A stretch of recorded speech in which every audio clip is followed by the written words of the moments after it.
call March 10th Plan Commission meeting to order. Please join me with the Pledge of Allegiance.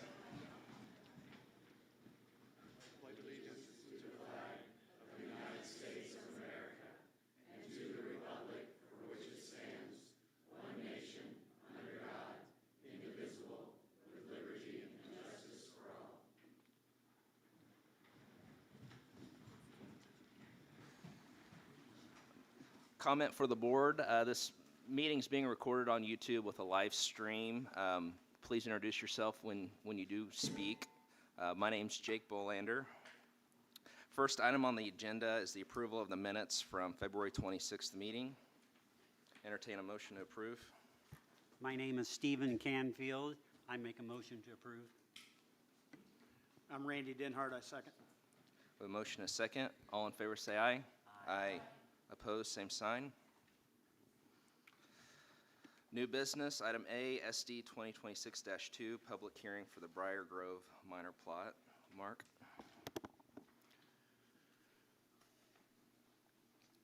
Your case today is SD 2026-2. It is the Brier Grove minor plat.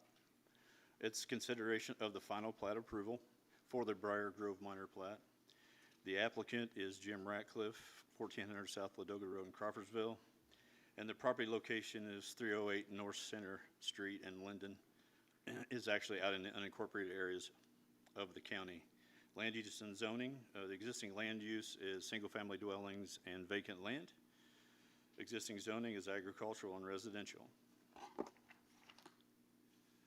The request of petitioner is requesting final plat approval of the Brier Grove minor plat. The proposal involves subdividing the existing 14-acre parcel, which on the screen is encircled in red, into three lots. The property currently contains one single-family dwelling.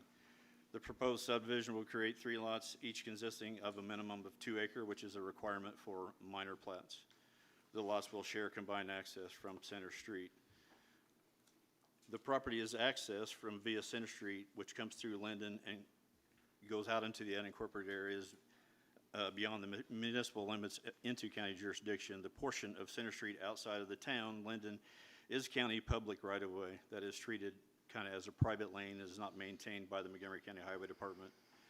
The proposed subdivision borders the existing Countryside Acre subdivision on Center Street.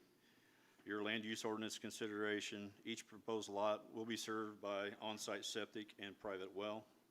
The property is not located in a special flood hazard area. No delineated wetlands have been identified. A drainage plan is not required due to the size of the proposed buildable lots. As you can see, the George Nichols legal drain traverses northerly through the property, and there is a 75-foot setback from the legal drain that is required, and it is delineated on the plat. The proposed lots comply with the county's addressing and numbering system requirements. The petitioner has submitted all the documentation required for final plat approval. It has been reviewed by staff for under the subdivision control ordinance. The proposed plat meets the requirements of the minor plat provisions of the subdivision code. The proposed subdivision is consistent with the Montgomery County Comprehensive Plan. Staff does recommend a road use agreement between the owner and all of the properties along Center Street to address any necessary repairs resulting from construction-related traffic. Recommendation based on the above findings, staff does recommend approval of the Brier Grove minor plat. Thank you, Marc. Does the petitioner have anything to add? Roger?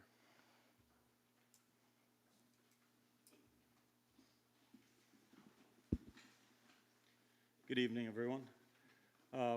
Thank you, Marc. I think he said pretty much what we need to do. The only thing I have a question is for Tom Cummins. Good evening, Tom. If the perimeter drains for the septic require an outlet, can we petition to get into the legal drain? That's the only place we can get out. Yeah, we'll just have to petition the drainage board for connection to the regulated drain, but as long as it's a perimeter tile, that is allowable. That's all we'll need. Other than that, thank you, guys. I appreciate your consideration. Hey, Roger. Just please state your name for the record. Roger Azar with DES Engineering. Thank you.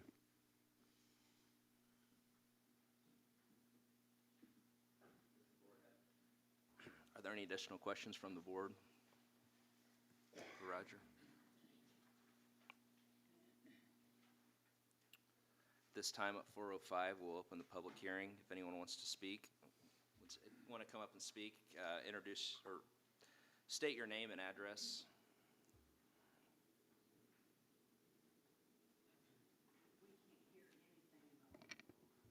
Okay, thank you for that. Okay, appreciate it.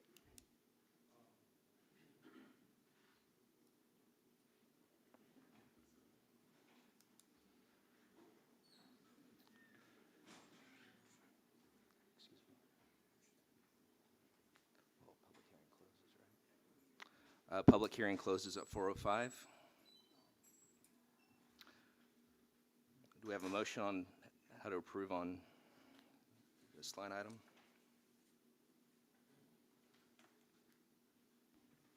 Steve Lloyd, I move approval of SD 2026-2. We have a motion, do we have a second? Tom McClamroch, second. We have a motion, a second. All in favor say aye. Aye. Opposed, same sign. Item B, RZ 2026-2, public hearing for rezone from A agriculture to AO agriculture overlay for copper box solar. Marc? Oh. We'll take a timeout.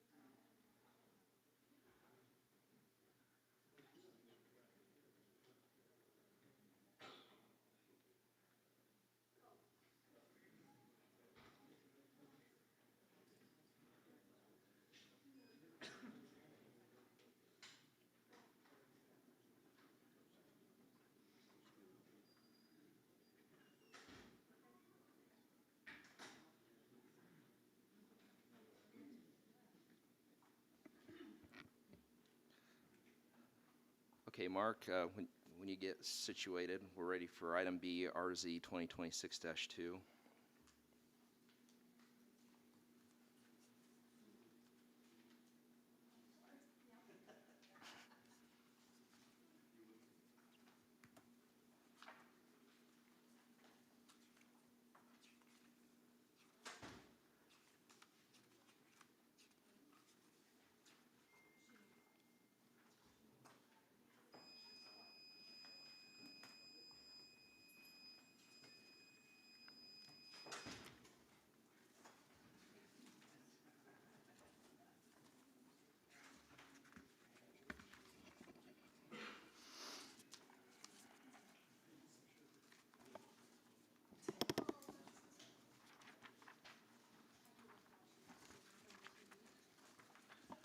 Okay, there is volume in that room. It just was a little low, so we can't do much about it, but they'll just have to be quiet. So anyway, all right. Okay. And I do have a plat for you to sign at the end of the meeting for that SD 2026-2. So your next case is RZ 2026-2. The petitioner is Copper Box Solar, 225 West Hubbard Street, Chicago, Illinois. The location is sections 22, 27, 28, 29, 33, 34, and 35, and section 4 of Madison Township, and then section 4 of North Union. Type of case is a rezone from agricultural to agricultural overlay. Today you'll conduct a public hearing to consider the rezone of a parcel from ag to agricultural overlay. The parcels included in the request are located south half of Madison Township, and the remaining 3 parcels are located at the northern boundary of Union Township in section 4. The southern portion of the project is at 550 north. The northern portion is south of 900 north. West portion begins a quarter mile east of State Road 231 and it extends east to 400 east. All the proposed parcels are currently used as row crop agricultural. The project area is considered rural due to the population in the proposed project area. The proposed purpose for the rezone is for commercial solar energy system or CSES. Our zoning code permitted districts for CSES. They are allowed in agriculture overlay and industrial zoning classifications. Application requirements for CSES are as follows. Description of the project, a road plan, a decommissioning plan, fire control plan, hazardous materials handling plan, drainage plan, which complies with county ordinances, lighting plan, heat island effect study, traffic circulation plan, and noxious weed and invasive species control plan. The petitioner has submitted all necessary application requirements per Chapter 13 of the Montgomery County Zoning Ordinance. The petition, along with the Plan Commission recommendation, will be forwarded to the Montgomery County Commissioners for final decision on zoning classification. Notice was published on February 24th and February 26th in the media. Notice to adjoining landowners and landowners within 660 feet of the project area were sent out prior to February 24th. Your factors to be considered when considering the proposed rezone application. The Plan Commission should consider the factors below and determine when making its recommendation to the Board of Commissioners the totality of these 5 factors. No single factor shall be determinative. Factor 1 is the comprehensive plan. Your second factor is the current conditions and character and structures of and uses in the area. Number 3 is the most desirable use for which the land in each area is adapted. And number 4 is the conservation of property values throughout their jurisdiction. And 5 is the proposed development responsible? With those 5 factors, and I won't read the entire list of factors for you. You've seen this. You've had this for over a week, but staff does believe that the totality of the statutory factors does not support granting the proposed rezone. Therefore, staff recommends the Plan Commission send an unfavorable recommendation to the County Commissioners.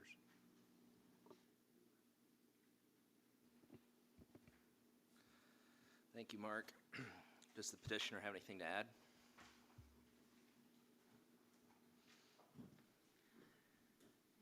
Yes, thank you, Jake.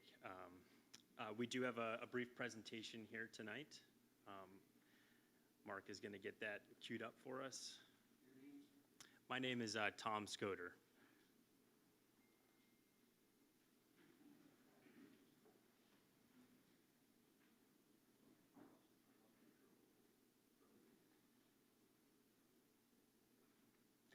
Thanks, Mark. So want to first say thank you to the Plan Commission. We really appreciate your time this afternoon. We're really looking forward to the opportunity to talk a little bit more about the proposed Copper Box Solar Project. It's been a long time in the works. We first started leasing ground for the project back in 2019, 2020. So we're excited to be here tonight and have the opportunity to talk a little bit more about the project and have a completed overlay application before you all. Like I said, my name's Tom Scoder. I'm the lead project developer for the proposed project. Been in the industry for 10 plus years and have been developing in Indiana specifically for the past 6 years. So once again, thank you. Really appreciate your time here tonight. So first, we're here tonight to talk about the overlay district rezoning. So in 2023, a solar ordinance was passed. There were clear guidelines on the application requirements for a overlay district rezoning. As Mark mentioned, we did file all of those requirements before you here tonight. And in terms of the rezoning, there are those 5 considerations, right? No single factor should be determinative. You know, in looking at the comprehensive plan, it does also clearly state that there is a path to approval for solar facilities in agricultural areas. That's the overlay district that we're talking about here tonight.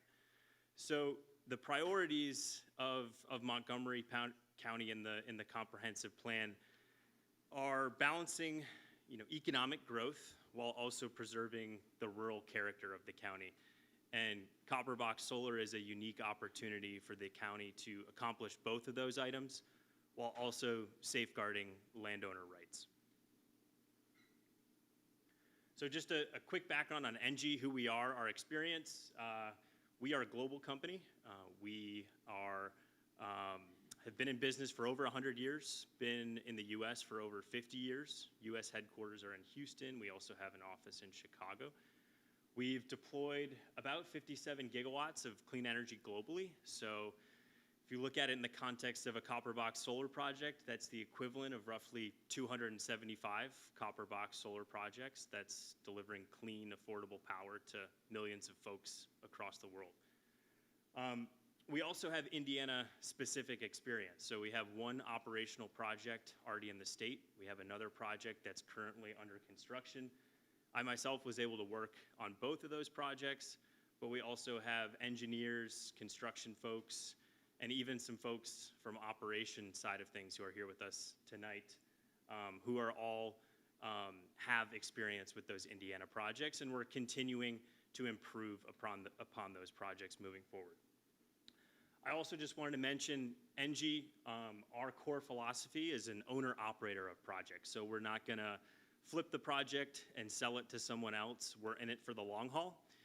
The usable life of the project we anticipate will be 30 years, and ENGIE will be owning and operating for that time. So really, we're looking at this lens of a project as a long-term partnership with the community. We're committed to investing in the local community, to broadening the tax base here as well. And really, because we're gonna be here for the long haul, we know that we're accountable for the long term, and we're eager to have the opportunity to be a good neighbor. I just want to talk a little bit about the project layout. It was included in the application with you all here tonight. So we have agreements with about 9 different landowner families who are eager to exercise their property rights. I did just want to be clear that in terms of solar easements themselves, those are only going to be east of 150, 175. We're not going to be adding any new parcels to this project. The project will not be expanding in size. We are capped at 200 megawatts, and the parcels that are included in the project are the extent that we will be asking to use for the project. The project itself interconnects into a Duke transmission line, which feeds into a Crawfordsville substation. So the project will be benefiting the grid regionally. And ultimately, there's a demand for power right now in Indiana. Indiana is a net importer of electricity. Indiana imports about 15% of its electricity. So this is an opportunity to help the state improve its self-sufficiency when it comes to energy production and really create some more homegrown power. Like I said, it's a 200 megawatt solar facility, about enough for 33,000 homes.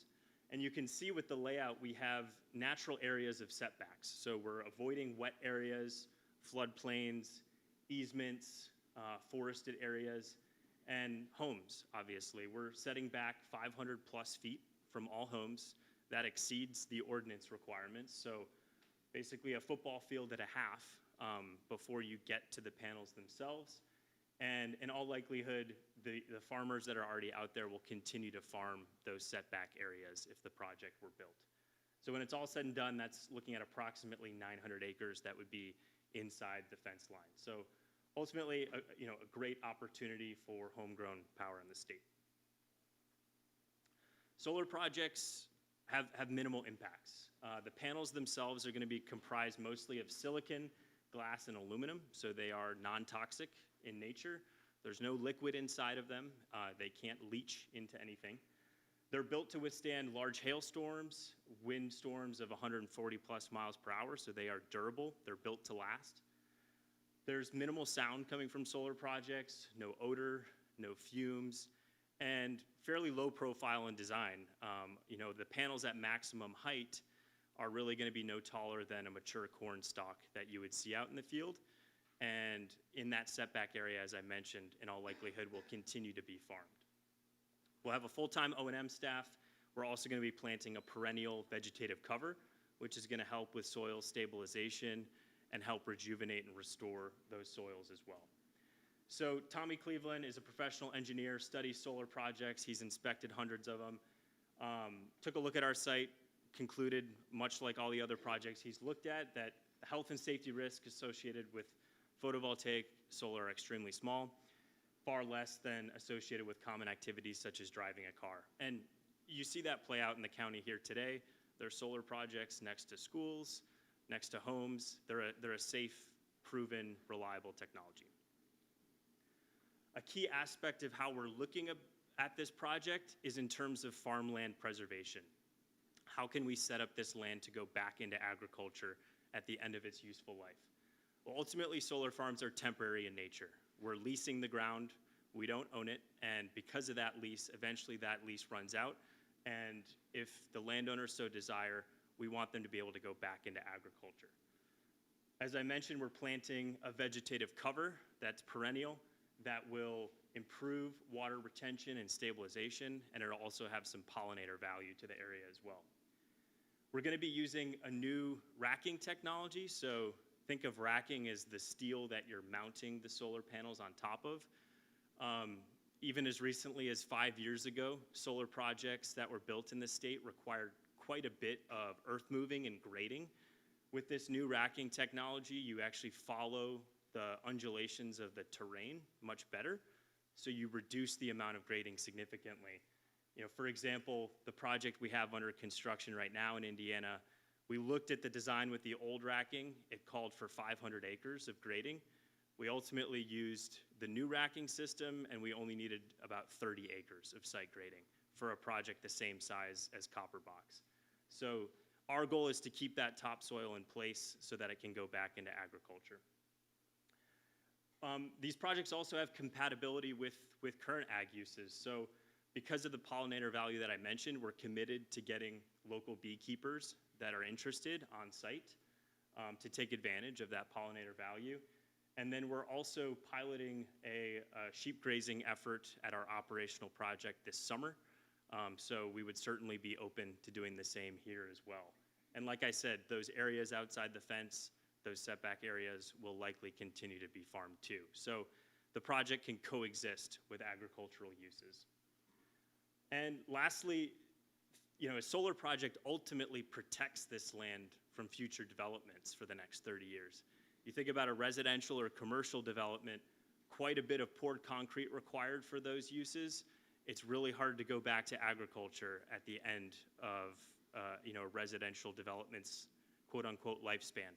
This is temporary in nature. There's going to be green, living you know, grasses and pollinators, and the soil will be ready to go back into agriculture.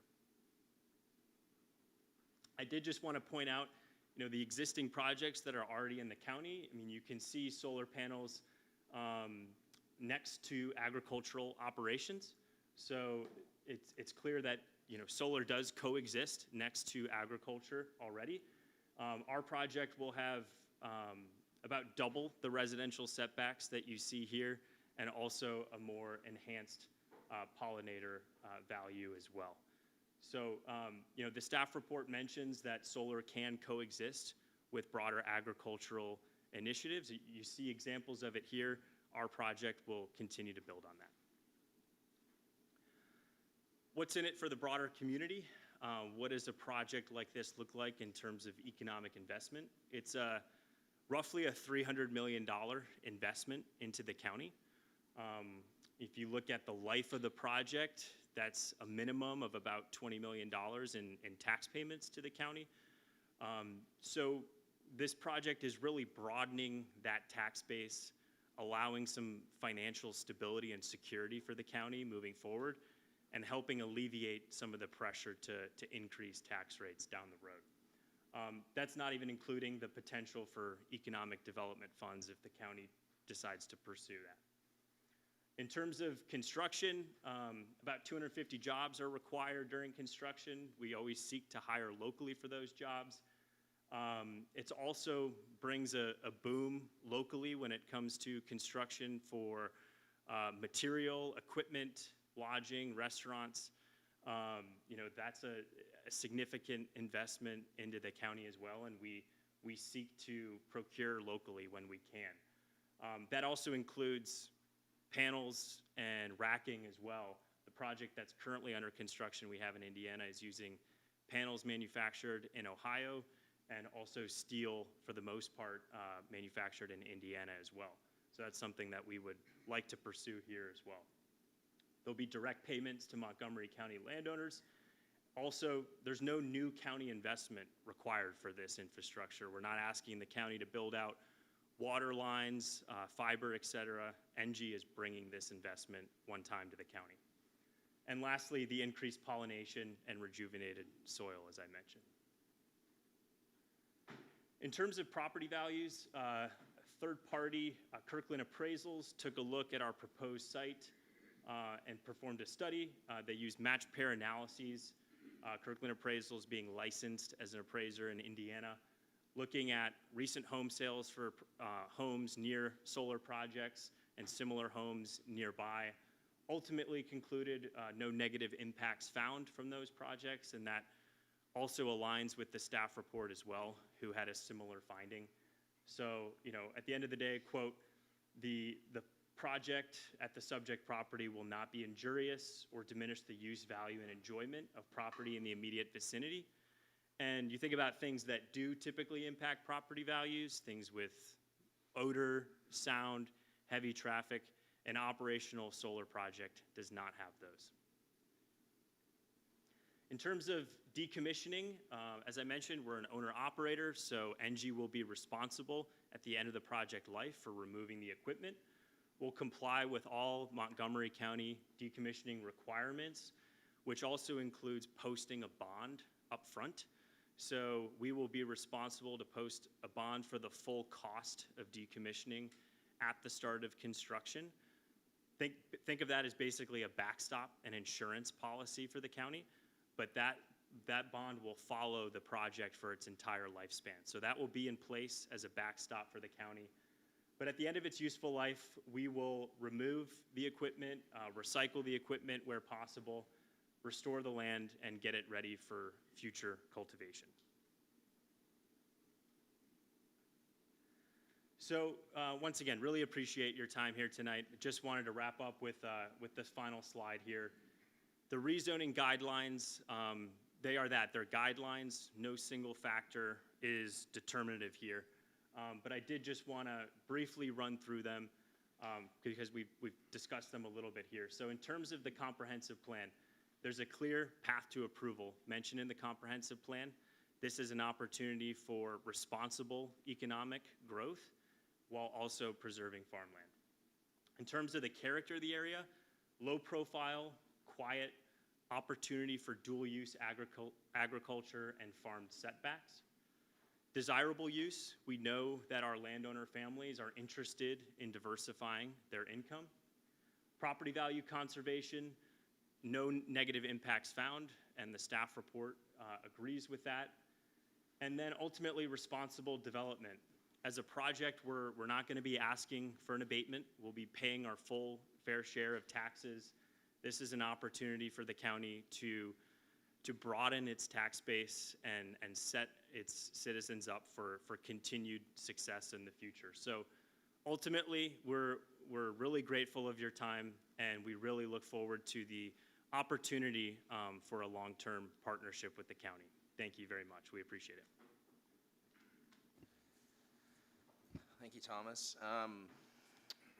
Does the board have any questions for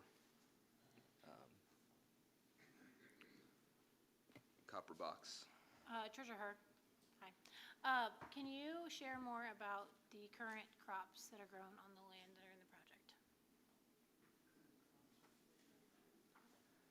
Sure. Current crops, as in those parcels today, what's being farmed out there? Yes.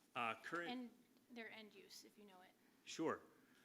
So current crops that are grown out there would primarily consist of corn and soy.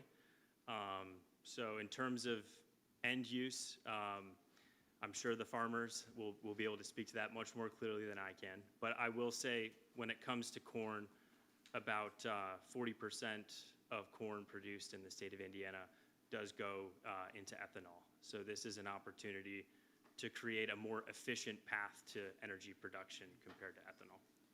Okay. And then I have a question about your fire plan as well. Sure. Your fire plan doesn't mention training about local fire departments, but later in the ordinance, it's mentioned, so I was wondering why it wasn't mentioned in the actual fire plan. Got it. To be clear, we're fully committed to yearly trainings with the relevant fire departments. In the plan itself, I know that particular plan heavily focuses on prevention at the actual site. But, you know, for the record, we are committed to yearly trainings with first responders that are interested. Yeah, I was just more interested to see what kind of training it would be provided to the local resources. Got it. Yeah, it's really getting them out there on site to get them familiar with the entrances and exits, and going over, you know, protocol if there were, you know, something to go wrong at the site. Steve Loy, I have a follow-up question. So have you had any meetings with fire departments at this point?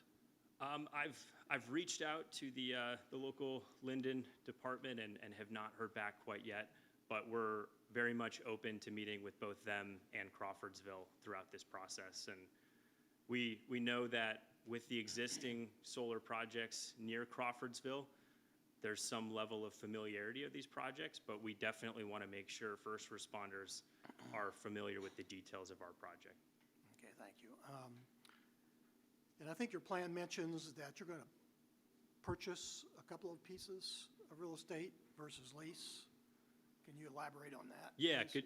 good question. I think it's roughly 10 acres, and that will be specifically for a substation.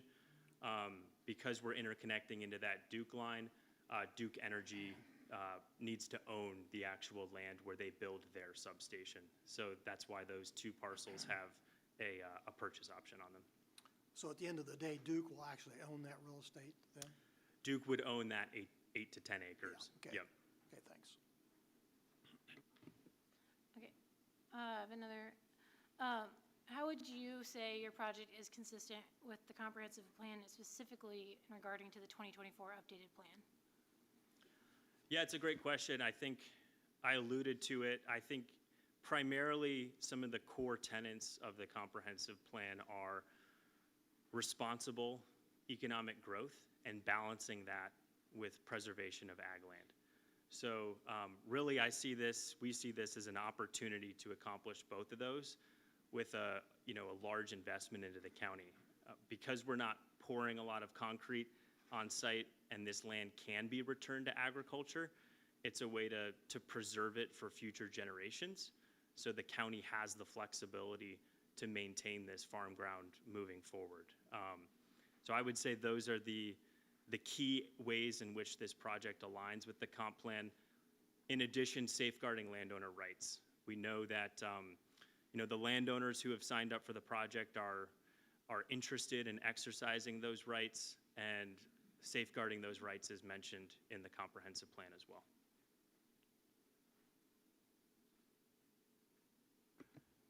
Randy Denhart, I want to compliment you on the notebook that was put together for us. It's very detailed, very well done. I assume you all did that, and very spelled out very well. And back to the fire situation, are you confident that the two fire departments that you've listed here, with Madison Township and North Union or Crawfordsville, have enough apparatuses to control a fire? Not only just the panels, but if it happened to be in the wintertime, I'm kind of a weed guy, and if there are some noxious weeds out there and that type of thing that catch on fire in that particular area, are you confident that they have enough equipment to fight those fires and do it properly? Yeah, it's a good question. I mean, first off, our goal is to really reduce the amount of noxious weeds with the vegetation that we're going to establish. But ultimately, through more conversations with the fire department, if they see a lack of resources, we're willing to step in and help where possible. But ultimately, we've built projects in similar sized communities that have the capabilities, and given the projects around Crawfordsville to date, we'll continue to have those conversations, but we'll make sure that everything is in place by the time of operations. Yeah, and you led into another question on vegetation management. You've listed in the binder, glyphosate a lot as far as a product to be used, that type of thing, which is kind of outdated as far as some of the some of the weeds out there, resistance issues, that type of thing. So my assumption is you would be subcontracting or hiring a firm to control the vegetation, whether it be bare ground around some of the sites or also the noxious weed problem that could exist under those panels. Are you familiar with that much? Are you on the vegetation side? Because that could be a real issue with some of the surrounding farmers. For sure. We do not underestimate how important it is. I mean, it's basically the foundation for the project. Yeah. It's really, really important, and we're getting more and more experience with that throughout our projects across the Midwest. We do have consultants specifically focused on vegetation that are helping with design the seed mix for success. But ultimately, you know, the goal is to follow a crop season, plant that vegetated cover, monitor its growth. You know, it's going to need some mowings early on as well, and then some spot treatment for weeds as well. But the goal is really by year 2, 3 to have such a dense establishment that we're outcompeting those weeds.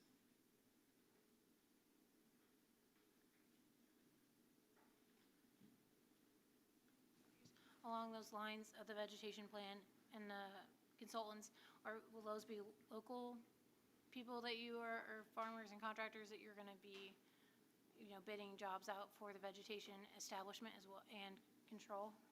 That's what we've done for our previous 2 Indiana projects, so we would certainly want to continue that trend here to see, you know, who locally could assist with those efforts of seed procurement and the actual planting itself. So we're definitely open to having those conversations locally.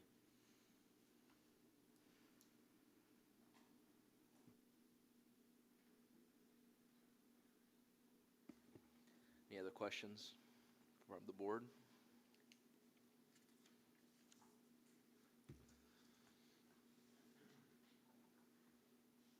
Thank you. Thank you.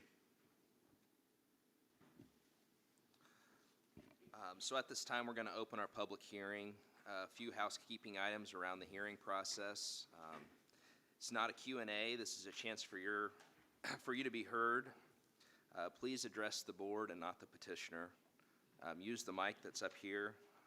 Respect time. Please try to get your point across in 5 minutes or less. And don't forget to state your name and address. So at 4:37, the public hearing is now open.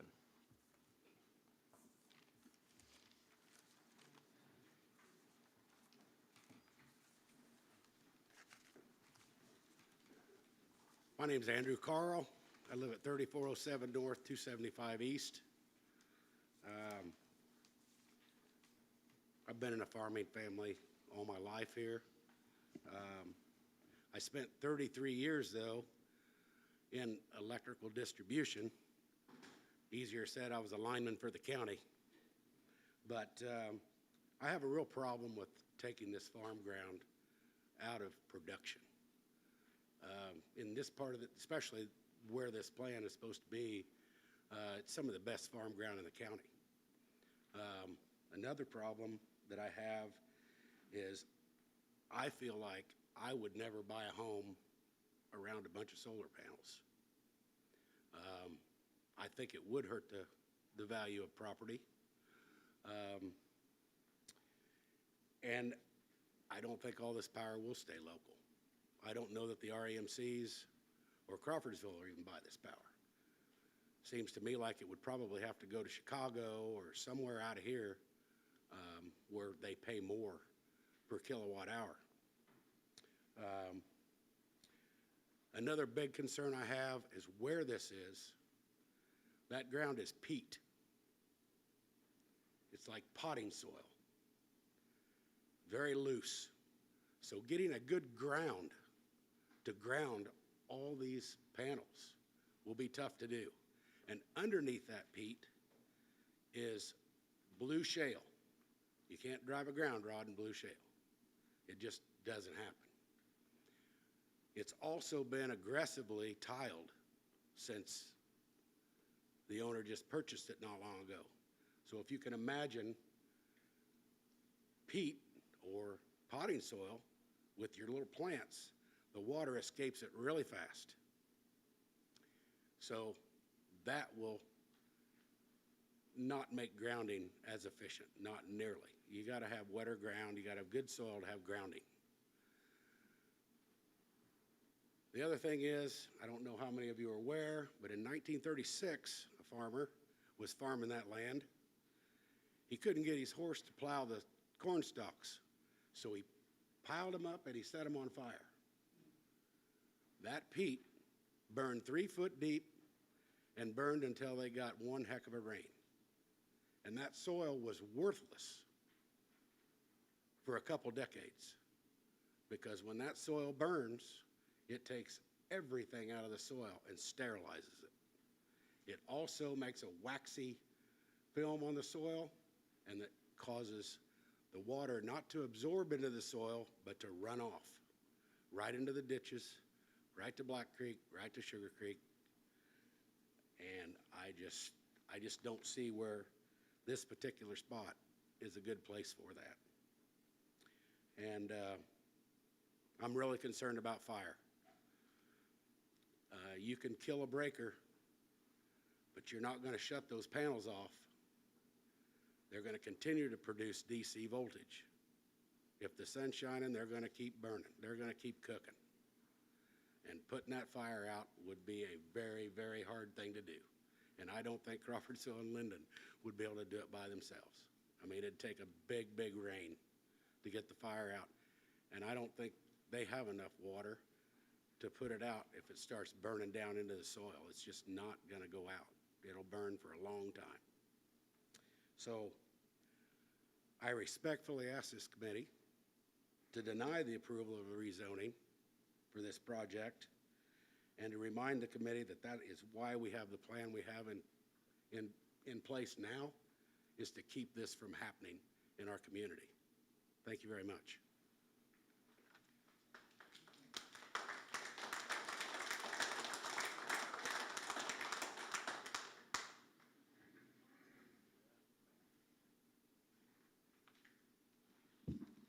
Good afternoon. I'm going to speak a little louder for the people in the back because it's really hard to hear back there. Thank you. Marc Davidson, 3143 East Ladoga Road, Crawfordsville. And I prepared a statement because you all know me well enough to know that I'll get off point.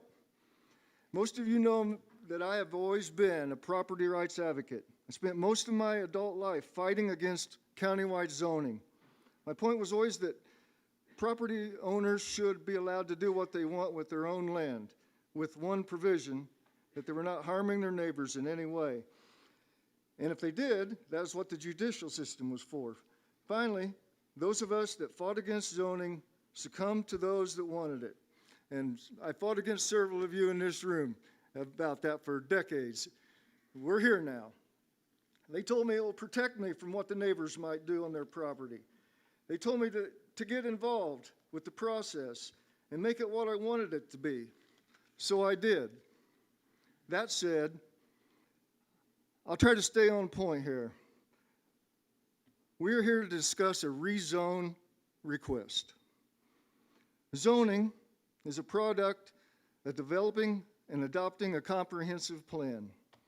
A comprehensive plan is described as a long-term strategic document used by local government to guide future development, land use, and community growth. The goal of the comprehensive plan is to protect the public's health, safety, and welfare while fostering the desired community's future. Desired by the community, the people that developed the comprehensive plan. The comprehensive plan is a conceptual blueprint or roadmap to create zoning regulations. Another core component of the comprehensive plan is to develop the FLUM, the Future Land Use Map. So when a developer requests a rezone, the local planning commission refers to the Future Land Use Map to determine if the proposed change is consistent with the community's long-term goals, not the desire of the developer or the desire of the landowner. Zoning laws are required by law to be consistent with the comprehensive plan. The key element of zoning is the land use element, whereas it sets a direction for future growth and designates areas for development and areas for conservation. Another notation under key elements is under the heading Environmental and Natural Resources, whereas it protects sensitive areas, as in floodplains, wetlands, and guides development away from these areas. In summary, the comp plan answers where a community wants to go, and zoning provides the rules to get there. The comp plan and the zoning are a product of the community, the same community that is here this afternoon to ensure that the duly elected and faithfully appointed adhere to the premise set forth in the plan. To the Plan Commission, I respectfully ask that you adhere to the comp plan and the zoning ordinances that were developed by the community, for the community, and for the future generations, and send this to the commissioners with an unfavorable recommendation.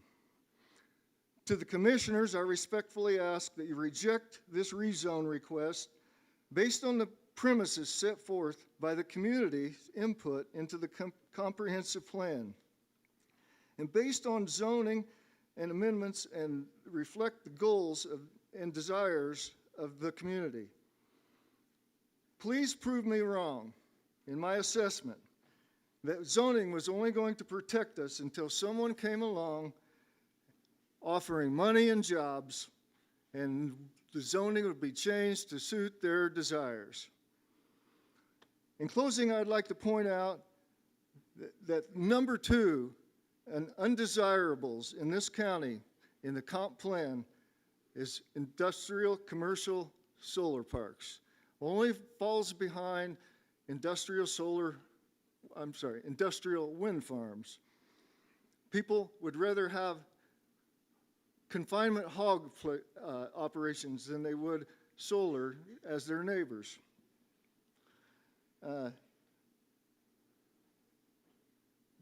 Tens of thousands of acres in this county are signed up with leases and pre-leases. Ironically, 2 days ago, I get a letter in the mail from Green Go Energy. Dear Mr. Davidson, we would like to offer you $1,300 an acre to lease. You're in a prime location, we could be rich. I wouldn't do that to my neighbors, and I wouldn't do that to my land, and I wouldn't do that to this county, and I sure appreciate if you guys would hold true to the comp plan. Anyone who disagrees with me, the comp plan is revised every 3 or 4 years. Get involved and change the plan to your desires. Thank you very much.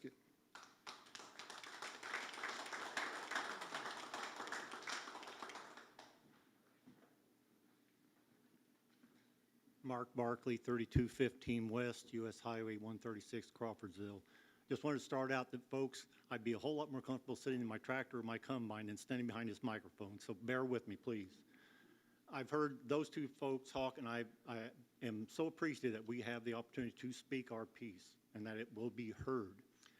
When we're talking about your 5 points that you are going to be considering, gentlemen, I've been in this lifelong Montgomery County resident.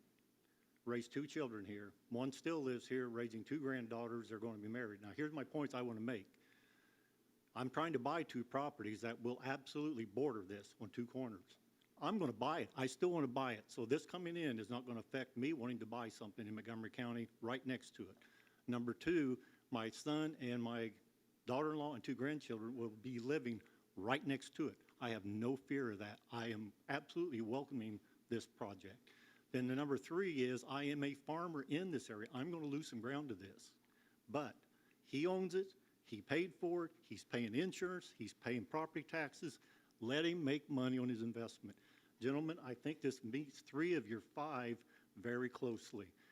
Please let this happen. Now, I have to give you a caveat. I have an option on another company in another part of the county. I don't know how far along they are, so yes, I could possibly benefit from this one. But this one that you are considering today, I get no benefit from it. But my landlord will, and I'm all for him being on.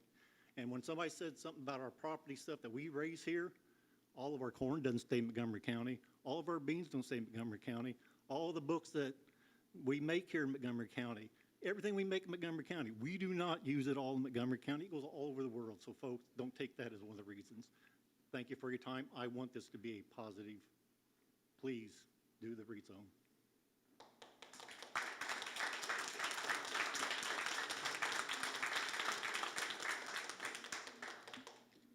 Hi, my name is Tracy Slavens. I live at 5639 West US Highway 136 in Waynetown, and I'm actually glad that I'm following Mr. Barkley because I took an active interest in this copper box because he has. Oh, I'm sorry. He has signed with Steam Engine Solar, which would be in my area. So I have to admit, I don't really know what I'm doing here, and I'm wholeheartedly embarrassed because Mr. Cummins is here, and I took a stab at reading these civil plans, so bear with me. For consistency, I'm going to reference Trout Dredge Ditch and Tributary as they're labeled on the civil plans. I know now that legally they're referred to as Lake Creek by our county. The civil plans that they submitted, the areas of concern that I could find that I could try to understand are the existing conditions shows FEMA floodways and 100-year floodplains. 3 water bodies are largely used: Trout Dredge Ditch, Trout Tributary, and Black Creek. There's also a T-junction with the ditch and tributary. This indicates drainage flows extend beyond a single parcel or project boundary. They show that the Trout ditch is much wider than your typical farm drain ditch. We know that portions of Lake Creek do require Army Corps permits for dredging. There's a levee shown indicating that the ditch has a known flood history. The drainage plan section shows that panels are aligned with the slope, indicating that water will move along rows towards the lower regions that feed the Trout ditch system and towards flood-prone areas, causing runoff to converge towards depressions and different outlets. It also shows that the project boundary cuts across the Black Creek corridor. Solar arrays exist on both sides of the creek watershed. Pages labeled drainage details and SWPPP appear to be generic compliance sheets and do not include a detailed hydrology analysis. This project is building aggressively around wet and flood-sensitive land. The proposed electrical connection route appears to be threaded through complicated drain terrain, which raises concerns. The site plan makes the project look more drain-constrained and more awkward than NG's project narrative suggests. The proposed substation, laydown yard, and O&M area are placed uncomfortably close and above the Trout dredge ditch. The electrical connection will be required to cross that ditch and flood-prone areas to connect the substations on the north side for the substation and to the array blocks on the south side. My question is has this project completed any mesophase studies? There is one solar project found in the queue that matches with an application submitted on June 13th of 2025. That is literally the only step 1 of 5. It does show the project is active and in the queue, but there are years of wait times for interconnection, which leads me to one of my biggest concerns, that the ag overlay rezone stays with the land and not with the project. Drainage is extremely complex on the site and requires a fragmented solar array layout. NG's project narrative states that 1,800 acres are leased, but only 890 acres are inside the fence. The developer acknowledges in section 1.2 that large portions of the property are unsuitable. Roughly 1/2 of these leased acres cannot be used. I'm not seeing any actual drainage reports. I understand that they are not needed at this time, a hydrology method or stormwater calculations. I feel like these could be detrimental to the viability of this project. And lastly, because the project appears to sit on prime farmland and possibly the area classified as farmland of statewide importance and interacts with 3 aforementioned hydrologic bodies and also spans multiple parcels, property boundaries, and subsurface drains, I am respectfully asking that the Plan Commission table this decision and request the Drainage Authority, as well as any applicable federal and state regulatory agencies, to review this project and area before the rezone can be considered. Thank you.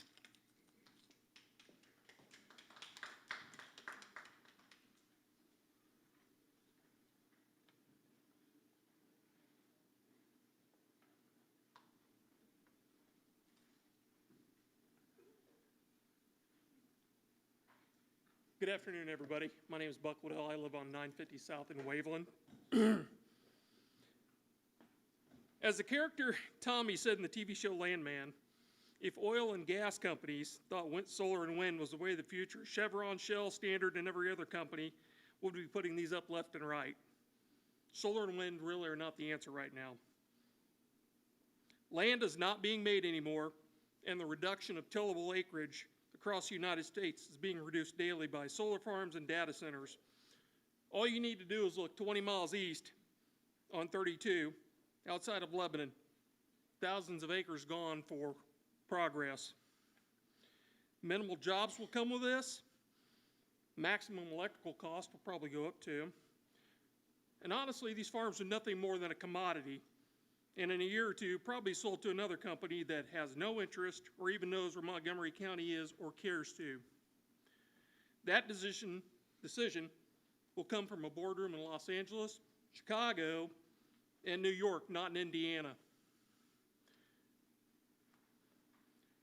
Third, as I stated 2 years ago when the commissioners did the right thing and voted against same issue in the southern part of the county, none of our local fire departments have the equipment nor the training to fight these fires. They can say all they want. You can say you'll provide training, continual education, etc. You have to remember that all our departments, except for one in this county, are volunteer. This will turn into another emergency in which Crawfordsville Fire Department will be called, and already stretched department will be taxed with assisting on another county emergency, to which they respond to multiple in the county already on a daily basis. I hope my comments are read, taken under consideration by you, our commissioners. I am not anti-green energy, but renewable and sustainable energy technology is not any way, shape, or form ready for mass usage. This should be readily relevant from the pivot we've seen in the automotive industry. The political winds changed, handouts ended, and so did the mass folly of green electric vehicles. Thank you for your time.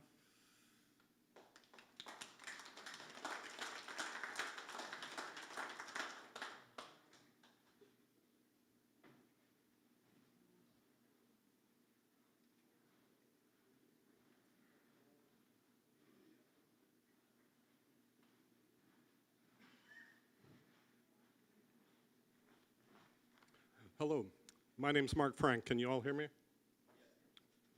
I live at 1634 West Forest Road in the Twin Oaks subdivision just west of town with my wife. We've been here about 10 years, and in that time we've seen factories go up in this county.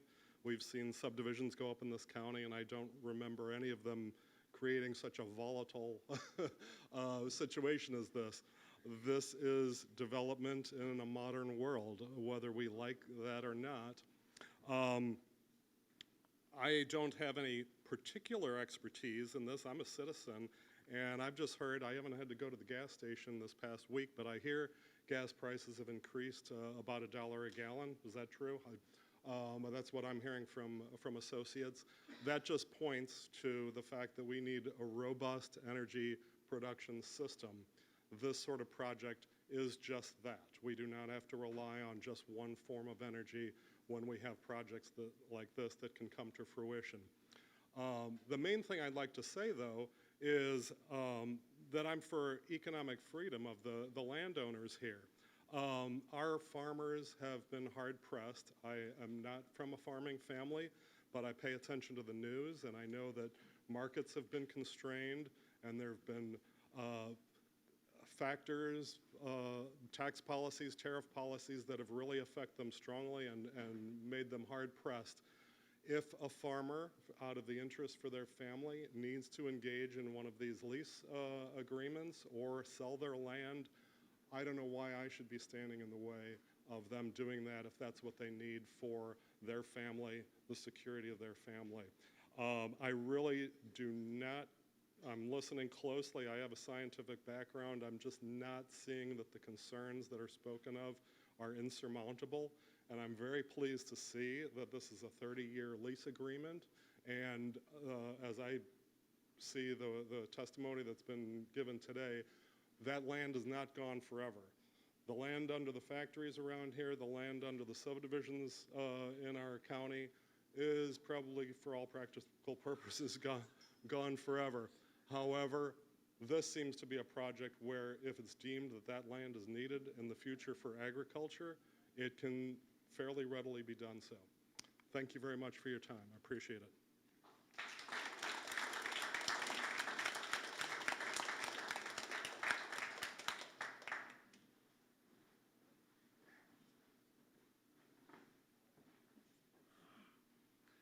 Good afternoon. My name is Brian Parker. I'm at 343 East, 800 North.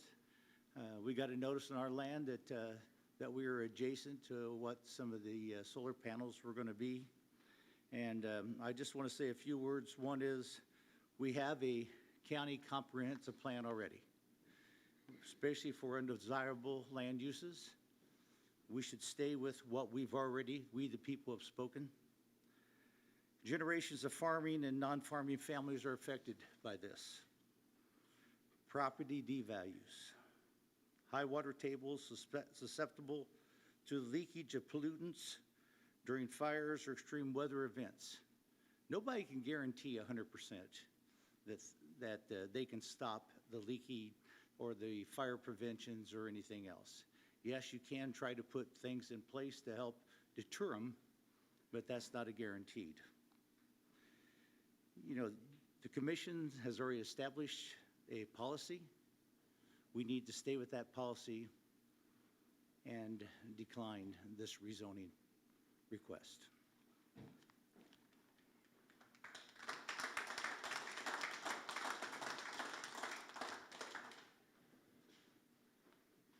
Hi, I'm Scott Goodrich. I live on Traction Road in Crawfordsville. I'm an engineer by background, and during my career, I've worked on a number of energy projects, energy conservation, energy effectiveness, efficiency, and energy independence. And I like this project, so I'm voting for it on the basis of cost effectiveness. I think it's a lot cheaper to have our own electricity than to buy it from a nuclear plant, for example, and the energy independence piece. We see data centers going up, that was already mentioned. That's going to suck a lot of the electricity out of the nearest big plant, but if we can generate our electricity locally, I support that. Okay. Thank you.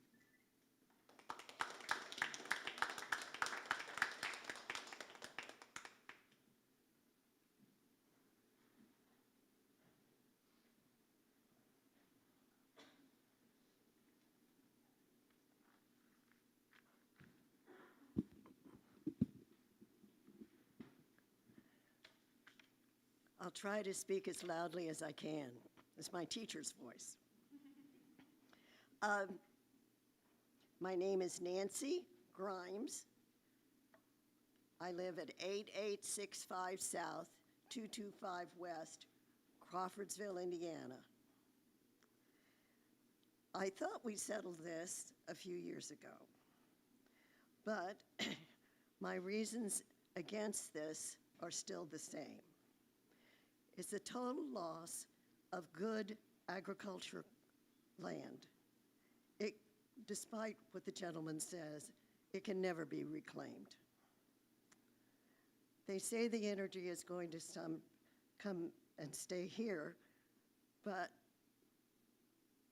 that may not be. There's a complete loss of bird, insect, animal habitat.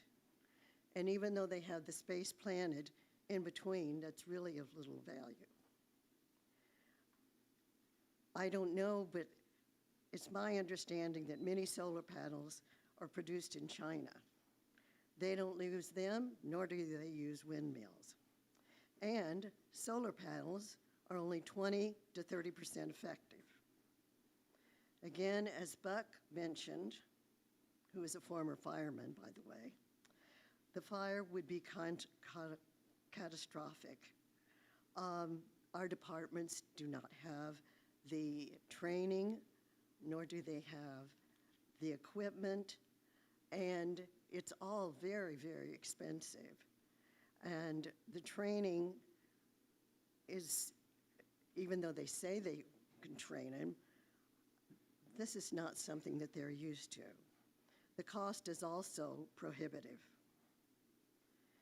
Now, the amount of money landowners receive can easily change because these people are salesmen. The other people who lately take it over are a different group, and they can easily change the stated amount and lower it when they take over. It interferes with the water table, especially because of the depth of an installation. The installation causes the heat, lights, and fences greatly affects the neighboring areas and people. It's at least 100 degrees hotter over solar panels, and it heats up the surrounding areas. There's loss of valuable food, soybean oil, gas, etc., many other products that agricultural land would provide for both the people and livestock.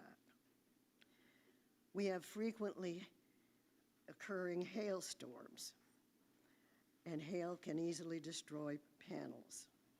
I don't know, is there an insurance on solar panels? And who would have it? I think this is a last-ditch effort because the government money is ceasing for green energy. And most of all, as my late husband Larry Grimes used to say, God does not make farm ground anymore. Thank you.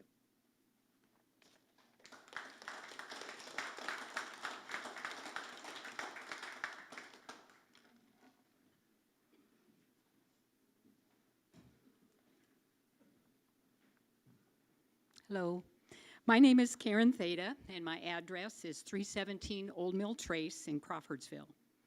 I have lived in Montgomery County for 40 years. We raised our children here, one of which still lives here along with 3 of our grandchildren, and I consider this county my home.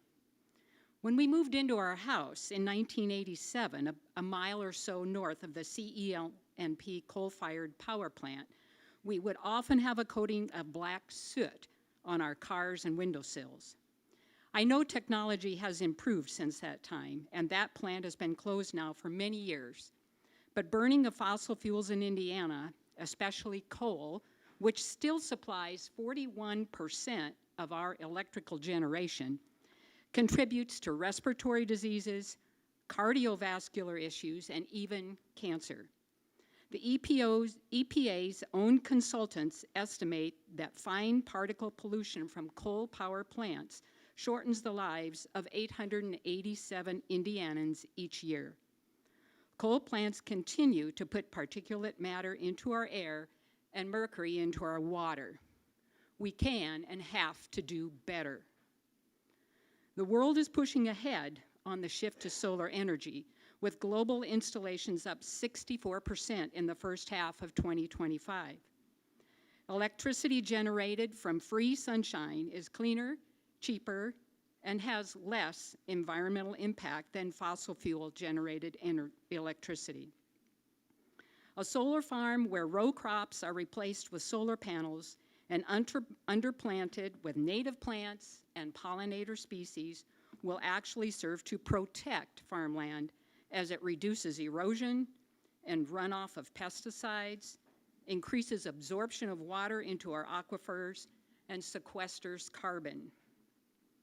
Native plantings in solar farms have also been shown to boost biodiversity and may benefit populations of insects, birds, and other fauna.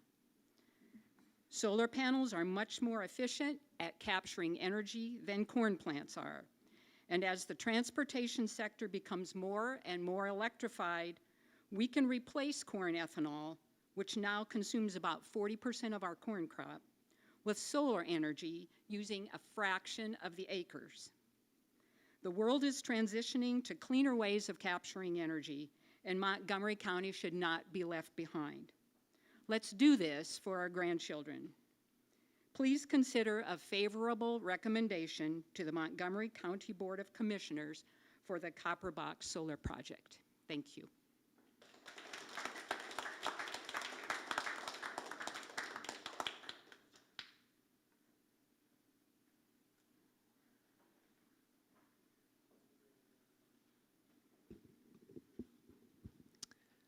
Hello. My name is Aaron Morrison, and my address is 604 West Main Street here in Crawfordsville, Indiana. I have lived in Montgomery County most of my life. My great-grandparents were Larry and Beulah Levacy, and my great-great-great-grandfather was Anthony Beck, who was one of the first white settlers in this county and was the founder of Beckville when it still existed. So my roots in this community and including the farming community run deep.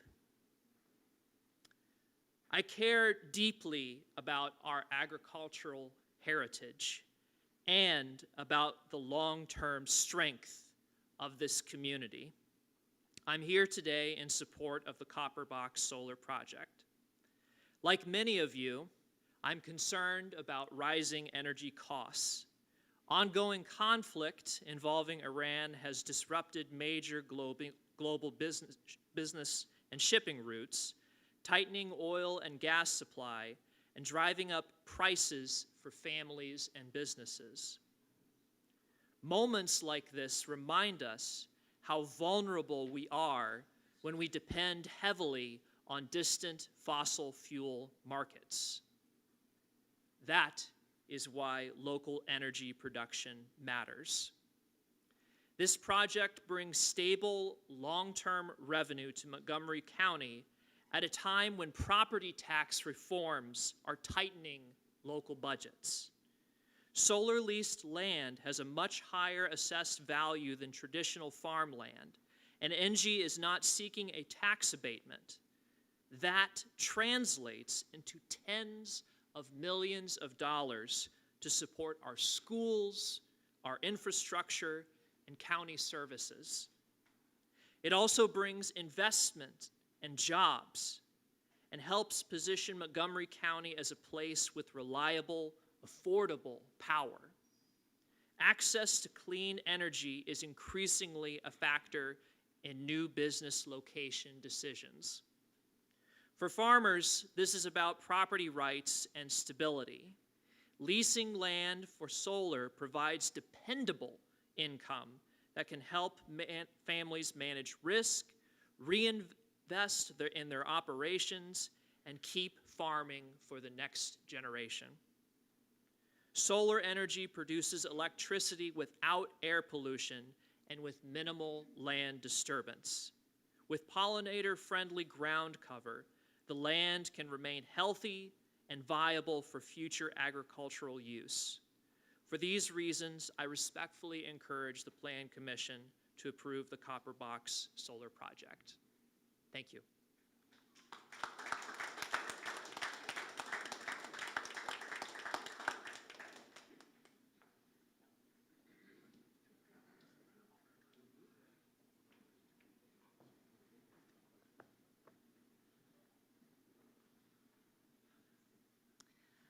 Hi, we're Ken and Julie Bullardick.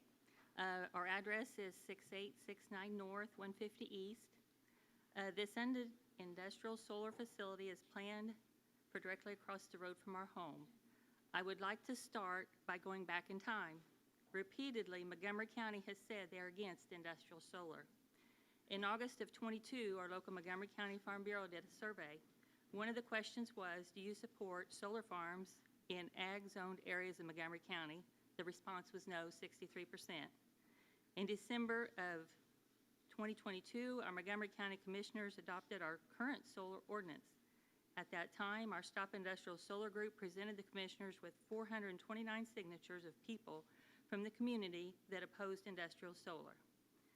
The Montgomery County Comprehensive Plan was updated in 2024. The county did a survey and collected over 880 responses. They also held a community workshop.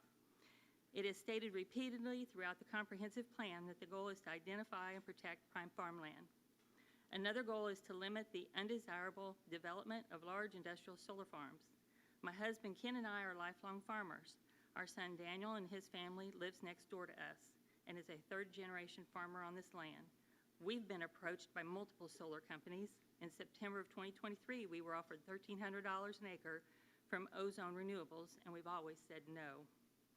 We have many concerns about Copper Box Solar's request to rezone from ag to ag overlay. Our solar ordinance is set at a maximum of 32 decibels. According to Copper Box's sound assessment, their predicted levels are 40 dBAs at the perimeter of the project and 45 dBAs near the inverters. It does not say how many thousands of solar panels will be in the project, how many posts are supporting the panels, or how deep the posts are in the ground. But yet it does have a very detailed drawing on the perimeter fencing. These solar panels will be located in our watershed, affecting the drainage of our farm due to the destruction of field tile as a result of land leveling. What about construction noise? A company came out in January of 2025 and pounded I-beams into several different areas of these fields signed up for solar. When they hammer those I-beams into the ground, the sound is deafening. I can't imagine hearing them pound thousands of those into the ground. Will our well water be affected? What about the heat domes surrounding these panels? Ag is a profound part of rural communities, and this isn't ag. This is industrial and will consist of a substation and a project switchyard. How much sound will come from the substation? What will that look like? The substation is near family homes and Marc Smith's llama farm. And lastly, on 650 North is the Lye Creek Prairie Burn. This is an 80-acre bird sanctuary owned by Sherry McCullough. Over 247 different species of birds have been identified there. Some are endangered, and many birds stop over here during migration. One in particular are the sandhill cranes. Many people from out of state come here to birdwatch. Sherry works very hard to maintain this property and was just recently named Montgomery County's Conservationist of the Year. Solar panels are planned 100 feet directly across the road from her bird sanctuary. I feel like Sherry's bird sanctuary adds to the beauty of Montgomery County and should be protected from any adverse effects that solar could pose. It is also in the comprehensive plan to protect our natural resources. It also shows the area listed as farmland of statewide importance in the comp plan. And we have a neighbor that, his name is Zach Page, lives to the north of us, that's affected. He's up by the substation, and then he's surrounded on two sides by the solar panels. I know he sent a letter in to Mr. Bonwell, but he asked for me to say that he agrees with everything that I wanted to speak on. And I just feel like this is a situation why the county set up the comp plan and adopted zoning ordinances, and please let it to do the job it was intended to do and vote unfavorable. Thank you.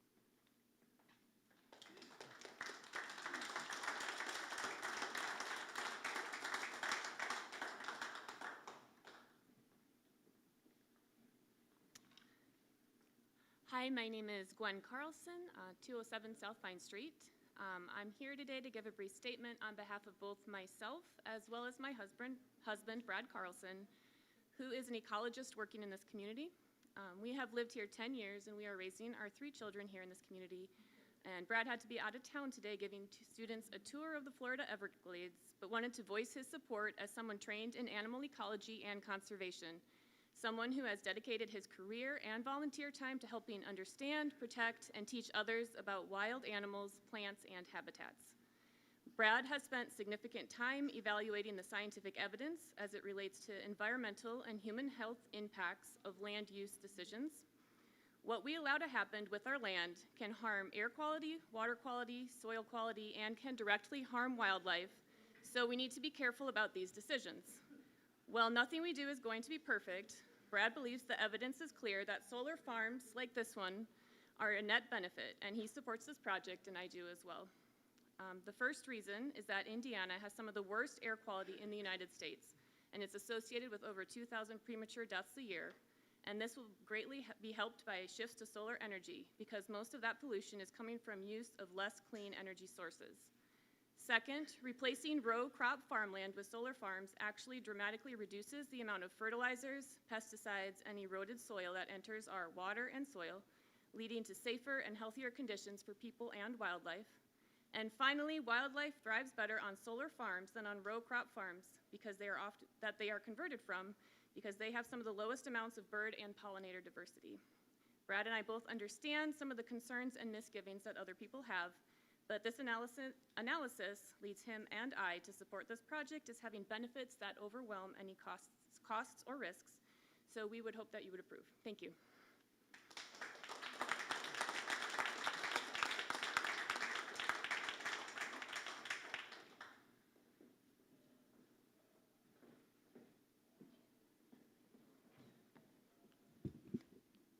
Good afternoon. Thank you for allowing me to speak today. My name is Lisa Dan, and I serve as the Midwest Director for the Center for Energy Education. We're a 501c3 nonprofit organization. We do not advocate for specific energy projects, developers, or outcomes. Instead, our mission is to educate communities and local leaders about the energy industry and how large-scale energy projects, when properly cited and regulated, can benefit local communities. I've had the opportunity to work across the state of Indiana with local governments that are trying to balance community considerations. Oh, I forgot to say my address. It's 1359 Short Drive, and I'm from Knox. Had the opportunity to work across the state of Indiana with local governments who are trying to balance community considerations with the integration of solar energy. From that work, I'd like to share a few observations. First, solar can be a significant economic generator for communities. At a time when many counties are grappling with rising costs, combined with funding gaps created by Senate Bill 1, the tax revenue and economic development agreements associated with these projects can provide meaningful support for local budgets. For example, in Randolph County, the county negotiated 3 economic development agreements tied to renewable energy projects that generated over $10 million in payments for public needs. Those funds have supported new ambulances, schools, road and bridge improvements, and other essential services. There are plenty of additional examples, but I know our time is limited. I've included with my materials, which I'll share with you, an estimate of the potential revenue impact to Montgomery County because of Senate Bill 1, prepared by the Office of Fiscal and Management Analysis within the Legislative Services Agency. That estimate shows a potential loss in tax revenue of approximately $3.9 to $4.6 million annually from 2026 through 28. Second, another consideration related to concerns about farmland being taken out of production is the concept of agrivoltaics, or dual use of the land. This can include crop production, livestock grazing, or pollinator habitats beneath and around panels. Developers continue to explore innovative ways to ensure that land can serve multiple purposes beyond power generation. I live in Stark County, where the largest solar project in the United States and the Western Hemisphere is currently being built. Approximately 4,800 acres are already completed and producing power in Stark County, with an additional 8,500 acres under construction in Pulaski County. The project quite literally blends into the landscape. For example, popcorn is being grown by one of the landowners outside the fence line, and vegetative screening has been planted to help block the view. Each time I drive by the project, it appears increasingly concealed within the surrounding landscape. And third, our organization closely follows energy policy developments at the State House. Indiana is currently an energy deficit state, meaning that we must import electricity from neighboring states such as Illinois because in-state supply does not meet growing demand. And with data centers coming on, that could be even worse. Power demand in Indiana is expected to more than double by 2035. In response, the governor established an energy task force last year that brought together leaders from across the energy sector, including renewables, because state leaders recognize that rising demand and costs will require an all-of-the-above energy strategy. I want to share one quick story about the Sandhill Cranes because I was able to tour a NextEra project in Stark County right along Highway 10 where the Sandhill Cranes migrate every year. And I was inside the fence checking out the inverters, and there were Sandhill Cranes all around. It was very cool to see. So I've witnessed with my own eyes the Sandhill Cranes just coexisting among the solar panels. But as a former economic developer, I will close with a simple question. Is Montgomery County open for business? Thank you for your time.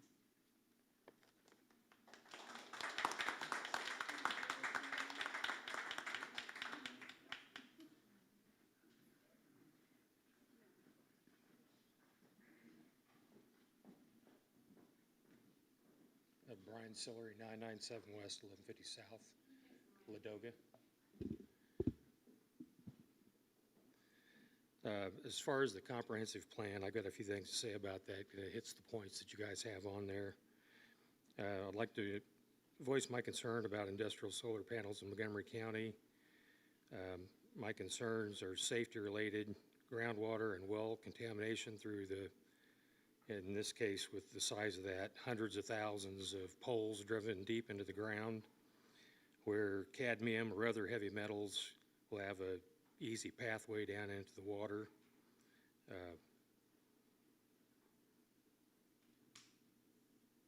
Whoops, back up, sorry. That's why I should have printed it off.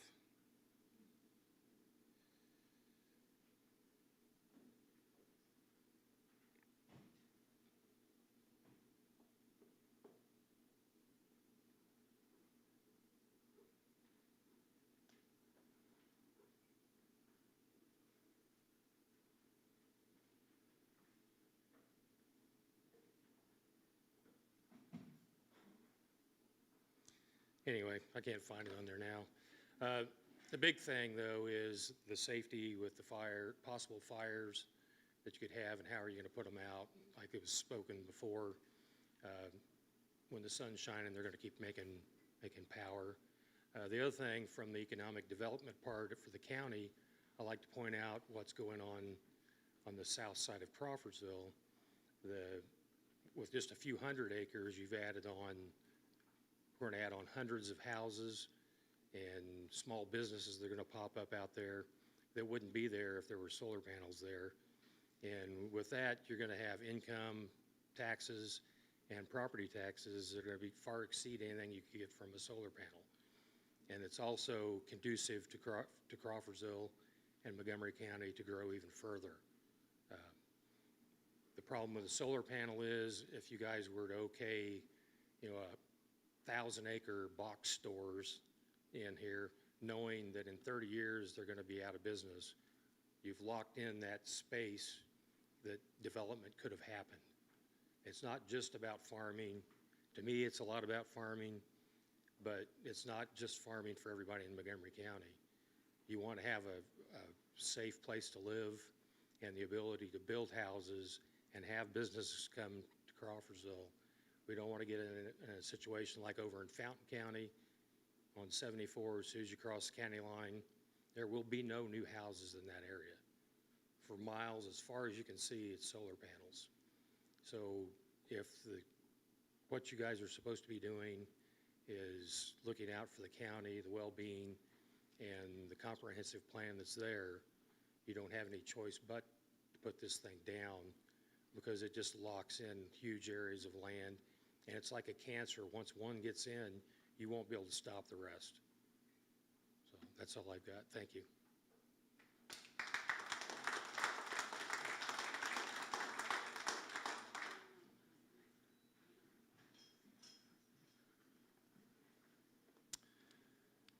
My name is Terry Stevens. Can you hear me, Mark? Can you hear me back there? Okay. My name is Terry Stevens. I am one of the landowners, by the way. I came in with a plan. Everybody's got such a scripted, everybody's done an awesome job. I mean, it's kind of intimidating for me because everybody's just done such a good job. So now I'm just going to shoot from the hip and the heart and hope that something gets delivered. First of all, I would like to thank the board, committee, commission, whatever. You guys, just to serve the community, that's an awesome gesture on your part.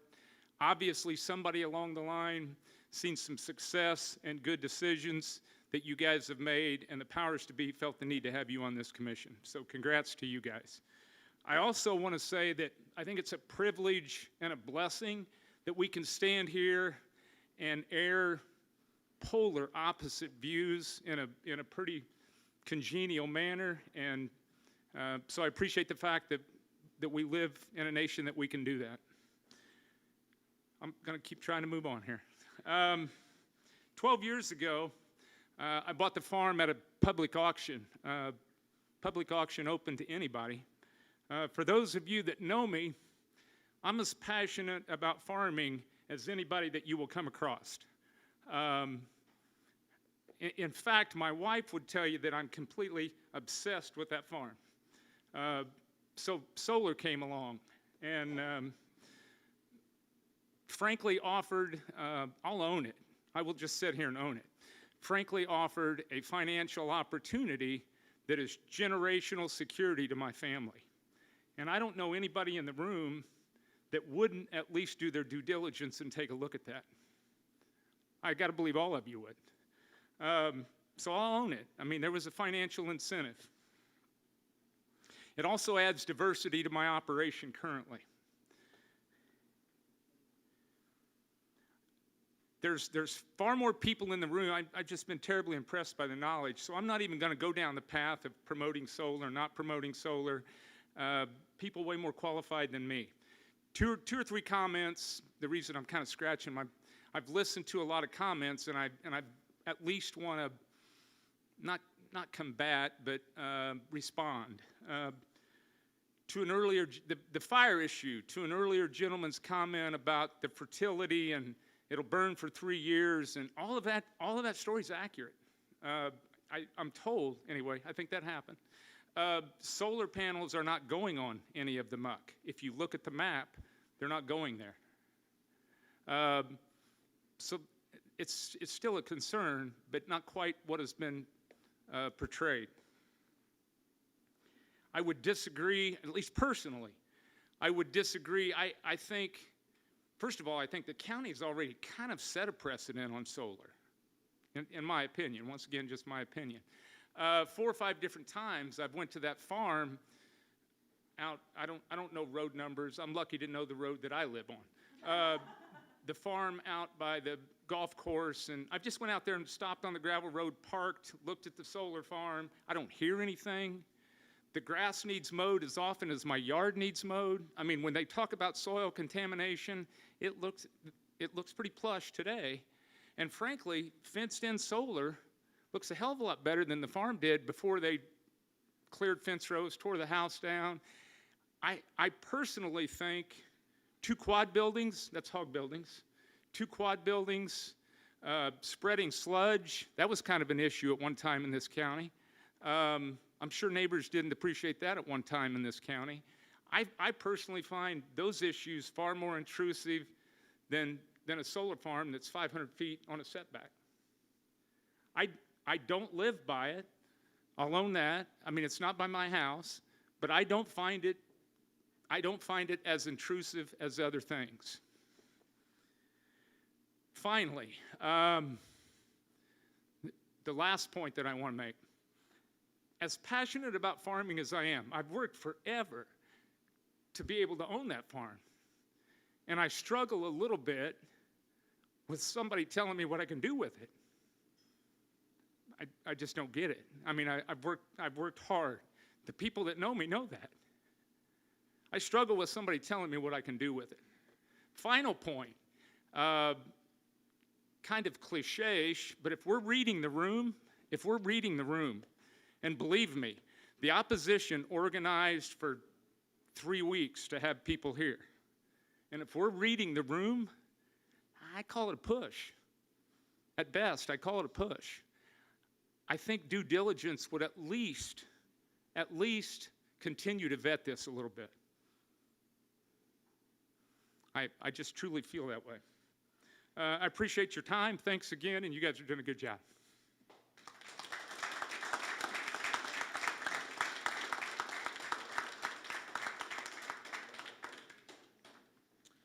Hello, my name is Pete Berthelsen with Conservation Blueprint. Conservation Blueprint was retained by NG to help guide them very strategically in how to deliver multiple environmental benefits with this project. Earlier today, Mr. Schroeder, in response to some great questions about weeds and vegetative management, talked about a vegetation management plan that's in your project, and he referred to it as the foundation for what's going to happen out there and these multiple environmental benefits that will be delivered. Could not agree more. There's a plan for how that happens.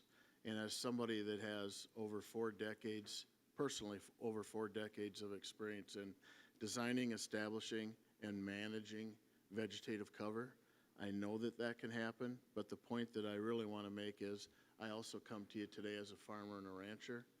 Soil health is incredibly important, especially when we're going on to things like former agricultural land. And I suspect that that will be one of the things that you get perhaps the most questions about and you have the most thoughts in your mind about. And so I want to just take a second and go through this vegetation management plan at a high level and tell you, just as it relates to soil health, here's what the plan is that's going to happen out there. The vegetative cover was very strategically and intricately designed just for this project so that it will produce these kinds of benefits. Increased soil organic matter. Plants are in the seed mixture that will increase water infiltration through the soil, not across the top of the soil and into the groundwater. Plants are in there that will sequester more carbon. Plants are in there that will fix nitrogen so that the grasses that are in the mixture that are nitrogen hungry are being fed for 30 years by the other plants in that seed mixture. It's designed very thoughtfully to think about weed control and management. Those questions have already come up. It's not an if that there's going to be weed control issues. It is a guarantee. When you take something from existing farmland and retire it, there will be issues that we have to deal with. So that's very strategically woven into that plan as well. Other benefits for soil health are going to be the decreased insecticide, herbicide, fungicide applications over time. These benefits are designed into 100% of the site. Not a portion of the site, not a garden, not something over in the corner, across 100% of the site, both inside and outside the fence. And this site is designed to ultimately return to agriculture at the end of its natural life. I just conclude by saying I know this is not a Q&A session, but I also know that this is something that a lot of people in the room and board members are interested in, that soil health. How are these things going to be addressed? They are in the vegetation management plan, but I know that the NG team welcomes your questions about this. Please don't hesitate to reach out with very specific questions. We stand here very happy to take those questions and talk about how delivering stacked, multiple environmental benefits is a core principle to how this project would be delivered. Thank you for your time.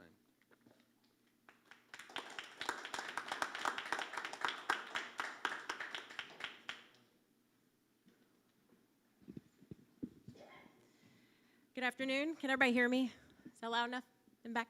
Okay, my name is Naomi Horton, and my address is 2933 West Rock River Ridge Road. I've lived here now half my life. A couple people have already mentioned or rebutted, I guess, the fire concerns, but like somebody said, we've already gone solar here, and so If that is a concern, I think we need to get ready for it. And so I just passed that big solar field on my way in, and so if we need to improve the fire department, then we probably should do it anyway.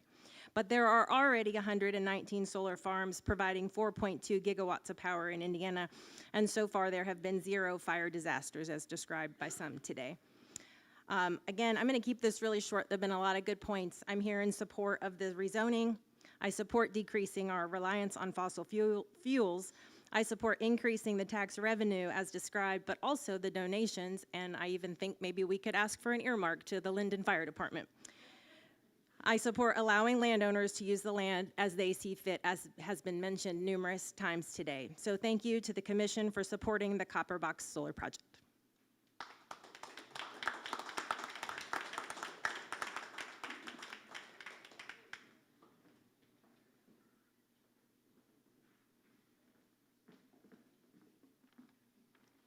Good evening. My name is Erin Charpentier. My address is 304 South Harrison Street. That's in Hebron. I am an Indiana Rural Organizing Associate for Solar United Neighbors. We are a nonprofit organization that focuses on consumer education and advocates for solar at all scales. I'm here to speak about the benefits of solar in general, as someone who works with a vendor-neutral nonprofit that does not partner with specific installers or projects, as well as to discuss the current energy demand issues faced by the state of Indiana. To begin with, I have provided the Commission with copies of a recent report done by Synapse on behalf of Advanced Energy United, which sought to analyze the potential for clean energy deployment to mitigate Indiana's growing energy crisis. Between the years of 2024 and 2025, Indiana residents saw an average of 18% increases in their utility bill. Unfortunately, costs are projected to continue climbing in the near future, placing even more burden on the individual ratepayer. The study concluded that accelerated deployment of clean energy could cumulatively save Indiana customers $3.6 billion over the next decade, with residential customers personally saving somewhere between $90 and $410 on their annual energy bills. Per a report by the U.S. Energy Information Administration, Indiana is 10th in the United States for total energy use, consuming approximately 3 times more energy than the state is able to produce. This may sound dire, but there are opportunities for course correction, and one of these opportunities is solar. Solar helps to stabilize the grid, and it offers energy security. Solar does not rely on market forces the same way fossil fuels do, and it creates local jobs that cannot be outsourced. The electricity is generated hyperlocally, which means it is not as affected by transmission failures as other energy sources. In many ways, solar becomes a crop that can be harvested itself. While concerns are often raised about farmland loss when it comes to solar, it is worth noting that 43% of corn grown in Indiana becomes ethanol. Although an energy producer itself, ethanol pales in comparison to solar. In fact, 1 acre of solar panels produces 100 times more energy than 1 acre of corn. Montgomery County currently has around 250,000 tillable acres. Large-scale solar projects such as this one frequently use around 1,000 acres, or roughly 0.5% of the acreage in the county. And it is ultimately important to remember that at the end of the project lifespan, the land may again be farmed. All in all, solar is cost-effective, utilizes land in a way that is minimally disruptive and makes for a quiet neighbor, and allows for the land to be returned to farmland at the end of its life cycle. Thank you for your time and consideration tonight.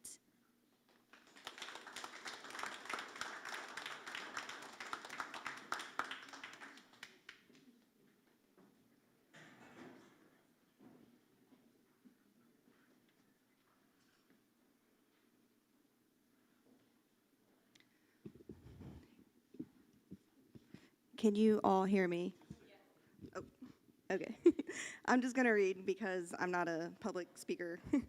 My name is Holly Maxwell. I live at 225 East South Street in Ladoga. I grew up here in Montgomery County, and I own and operate a small-scale honeybee business on an organic farm near Waynetown. And I'm going to speak for those who have no voices, which is our local pollinators.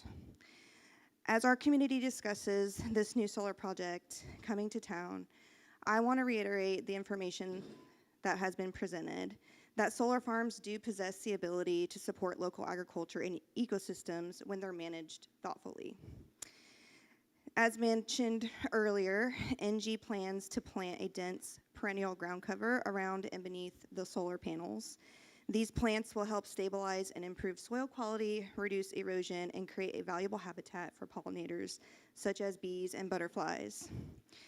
We've also been shown that NG is welcoming partnerships with local beekeepers to work on site at the facility, the Copperbox Solar Facility. This means that beehives will be placed on site, allowing bees to forage on the habitat created there. For beekeepers like myself, this kind of environment can provide a safe and productive space for bees while also benefiting the surrounding area. Some of the largest causes of honeybee endangerment is exposure to toxic farming chemicals and lack of proper forage. These two issues are linked to reduction of farmland due to residential development, low nutrient monocropped agriculture, and the use of synthetic chemicals used to manage said crops. Having 900 acres of a multifloral forage could greatly benefit the health and prosperity of honeybees and surrounding local insects. As we know, pollinators play an essential role in agriculture and natural ecosystems, and supporting them helps support our local food systems and biodiversity. NG's promise to provide this pollinator habitat to help keep the soil viable shows that energy production and land stewardship do not have to be at odds with each other. With the right planning, solar farms can become spaces that generate power, support pollinators, and create partnerships with members of the local community. Thank you.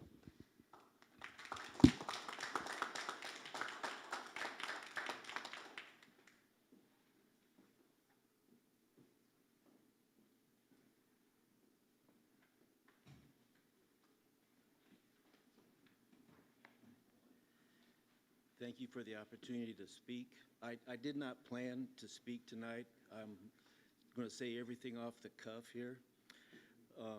My name is Charles Thomas. I live at 6520 West, 850 South in Waveland, which is a centennial farm. So if you guys know what that means, it's been in the family for 100 years. We're actually coming up to 150 years on this farm, being in the same family. So I think I'm uniquely qualified to speak to solar because I've been installing solar farms for the last 10 years. I built the first one in New Mexico that was a tracker, which follows the sun, right? So I just want to kind of address a few things that I've heard here tonight, kind of stream of consciousness here, so forgive me for my rambling. But number one, the fire consideration. I volunteer for the Waveland Fire Department, even though I don't go there as much because I'm on the road quite often building projects. But try to set a window on fire, right? It's almost impossible. So these panels do not burn, they do not combust. The only thing that's going to combust is the wires, right? Or the transformer or the inverter. Now, when they design these plants, they put a road right next to that inverter or right next to that transformer so the fire department can get there quickly and extinguish the fire, right? That fire can be more easily extinguished than an EV car, okay? That thing's going to burn. That battery's going to burn. So, and this is not a storage facility, is my understanding. So we have more of a problem at Shades Park with the down timber for fire than anything else that I see in this county, okay? My background is biology. I went to the University of Hawaii. I studied aquaculture there. I was that kid that captured bugs and put ants and spiders together to make them battle and collected butterflies, all that stuff, right? So I'm real in tune with what I see out on the farm with bugs and insects. I have beehives, okay? So I want our environment to be right for me and for my generations to come, okay? So, and what I've noticed, I built these things in Australia, New Mexico, Georgia, South Carolina, North Carolina, Virginia, Indiana, Illinois, okay? When I go back to these solar plants 5 years down the road, 3 years down the road, and I go admire my handiwork, right, like we all like to do. There's more bugs and birds there than there ever was when it was being farmed, okay? That glyphosate is a killer. And if you go to any church, and I'm going to start preaching here, if you go to any church and you look at the who's being prayed for cancer, it increases every year, right? Why is that? I'll leave you guys to think about that. I'm not going to say, but you guys know what it is, right? So the other thing is, I have what I call scruples. I've worked for Exxon. I worked for Shell, Phillips. I really specialized in pharmaceutical and petrochemical construction management. And the reason that those guys don't get into this business is because it's a very unique business. It doesn't translate from huge petrochemical construction sites to solar sites. It's a completely different critter. So they've tried to get into it, but all the big companies lose money because they tackle it as a big company, right? These smaller companies, they learn as they go the pitfalls of it, right? And my wife told me about this from Facebook, so I said, oh, this is interesting. I will see what's going to happen in Crawfordsville. So I've been asked to build prisons, but I won't build a prison because I don't believe in our criminal justice system just throwing everybody in jail. That's just me. If I didn't believe in solar, I would not build solar, okay? So I really think it's good for the community. It's good for the environment. Plus, that soil sits fallow for, 30 years? All of those microbes are going to get back in the soil and make that soil healthy again. You guys know that are farmers. That's the basis of healthy soil, is the microbes in the soil, right? So at the end of this 30 years, this soil is going to be better for that farmer than it was if he was to rotate those crops and spray it with petrochemical herbicides and fertilizers for the life of that soil, right? So long story short, I wish I could go on and on. I only got 5 minutes. But this is a good thing for the community in the long run. And then one last point, which is, to me, is the most critical of the whole thing. That farmer owns that land. He has the right to determine what goes on that land, in my way of thinking. It's sort of the flip side of eminent domain, right? Nobody wants to come in and say, you gotta give us this land, we're gonna pay you market price, which we determine, and then, so sorry, but you don't have this land anymore. Well, the flip side of that is telling that guy, hey, you can't do with your land what he thinks is in his best interest, just like the gentleman that just spoke. It's in his family's best interest. That's why he's making this decision. So I appreciate your time. Thank you for letting me speak.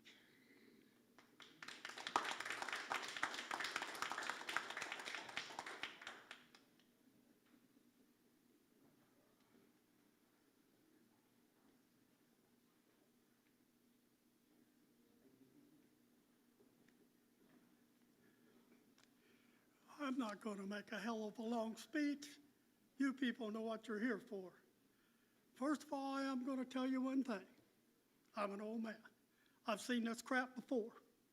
Let me tell you something. There's 11 of you. Which one of you seen? Sir, we need to know your name and address. What? Your name and address. Kenny Jackson, 10913 North, US Highway 231. You want my social security number too? I got that.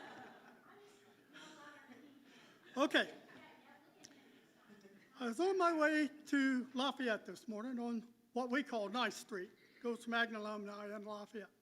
I stopped in the middle of the road. You know what I stopped for? There was 3 wild turkeys crossing the road. Young man, you get your ladies 1,800 acres. Ain't gonna happen with wild turkeys, are they? Or deer. Hey, Or rabbits. sir, address the board. Okay. The board, we ain't gonna have that, because they're gonna put a fence around it. Now, if the neighbor's cow gets in there, how are they gonna get it out? Is there gonna be people there to help with that? Oh, I heard about how many people is going to be there for construction, and that's correct. There will be a lot of them there for construction. The minute that thing's up and running, you're going to be down to nothing, maybe 1 or 2 people. Then they're going to control the grass and weeds on it. You ever heard of something called primatol, Roundup? If you haven't, go look up Parkinson's disease. My wife died from it. And these people use it indiscriminately because they don't want nothing growing under those damn solar panels.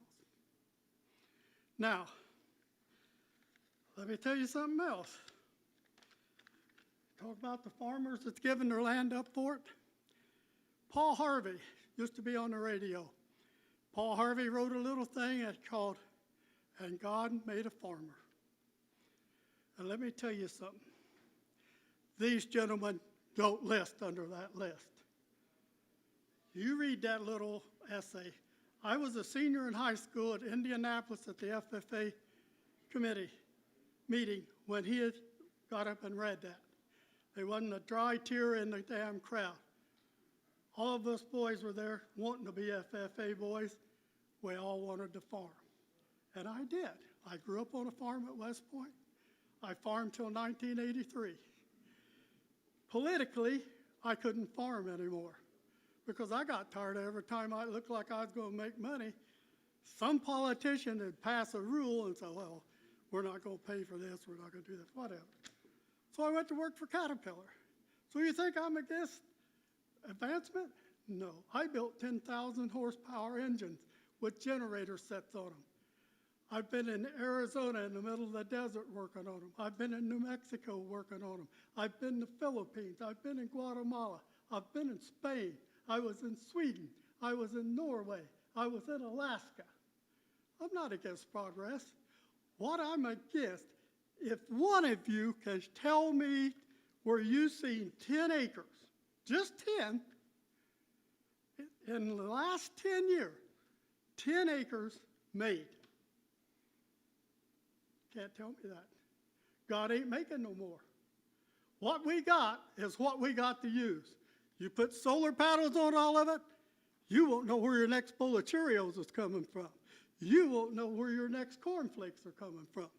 That's what we're talking about here, folks. We're not talking about building a new Kentucky Fried Chicken where it's going to be 3 acres. We're talking about 1,800 acres. That is a hell of a pile of land. And God ain't going to make another 1,800 acres to replace it, gentlemen. Somebody better start and think a little. Okay, I got a couple more things here. The chemicals. Also, my girlfriend brought up to me today, they just quoting the Bible. I'm not that biblical. I come there using it in vain, then using it like it's supposed to be. But she said there is a quote in the Bible that talks about farmers are the good stewards of the land. I don't believe a good steward in the land would do away with it, and that's what this is doing. There will never be another grain of corn, another oat, another wheat, rye, bale of hay, anything grown on this 1,800 acres. So, folks, it's up to you. Do what you please. I just hope you haven't already got your minds made up. Thank you.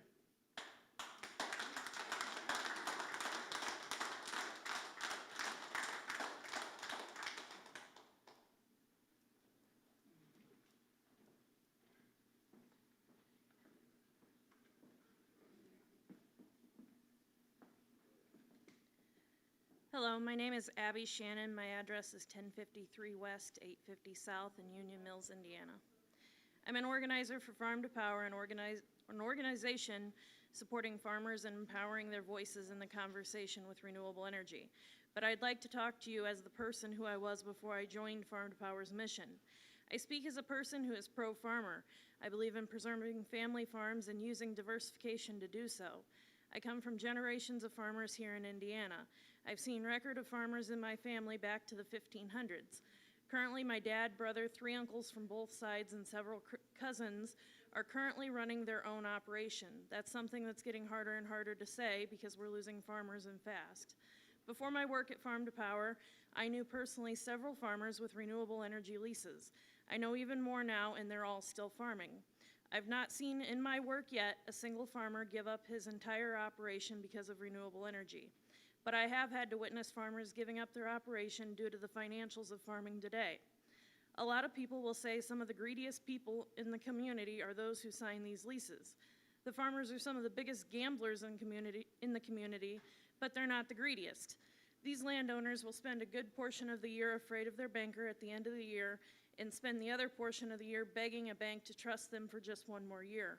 Farming is becoming a year-to-year career. I can make it happen this year, but next year isn't looking good. I know the situation myself far too well. I know far too well the assumption of a farmer's finances too. For those without a farming background, it's hard to understand the value of their operating loans. Oftentimes, they're wagering loans year to year larger than their mortgage. Their legacy makes it easy to think there's dollar signs. Agriculture has had so many breakthroughs through history that have come in and single-handedly given farmers their boost to keep their faith in their careers and keep going. From horse and plow to the first tractor to the first self-propelled combine. From grain wagons to trucks and semis, grain bins allowing them to market their grain, and seeds capable of producing higher yields, irrigation systems to get them through the worst of droughts. Farmers have seen those advancements for their production. It's time they see an advancement in their economics. So when you're making your decision going forward, please be reminded this isn't a farming or renewables question. It's how they can work together. How a couple of farmers' pieces of land and solar may mean independence from a bank. It may mean continuing their family legacy. How ultimately it may be just the way that they save more farms than we lose. It may be that there's more than one meaning to farming. The argument no farms, no food holds no power when there's no farmers left who can afford to farm and operate those farms. Thank you.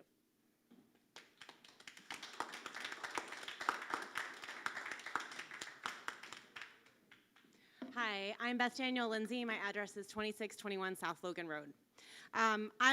Those of you who know me, I'm going to be brief, promise. I'm here to just say 3 reasons that I support the solar project. 1, it's going to bring a lot of revenue that doesn't have to come from my pocket to our tax base, and I am very pro that. I also appreciate that it is long-term, but not permanent. The land can go back to farming later, and I really appreciated learning more about the crop cover plans. My 3rd reason is that I want to respect property rights. The owners of this land want to do it, and I think that is important and makes sense. So that is my request to you, that you do find in a favorable fashion, or someone else said at the very least, keep thinking on it. I know this isn't a Q&A, but I was very curious and surprised to hear that the recommendation was unfavorable. So I don't know how we can find out the reasoning behind that, but I would be interested in hearing it. Thank you so much.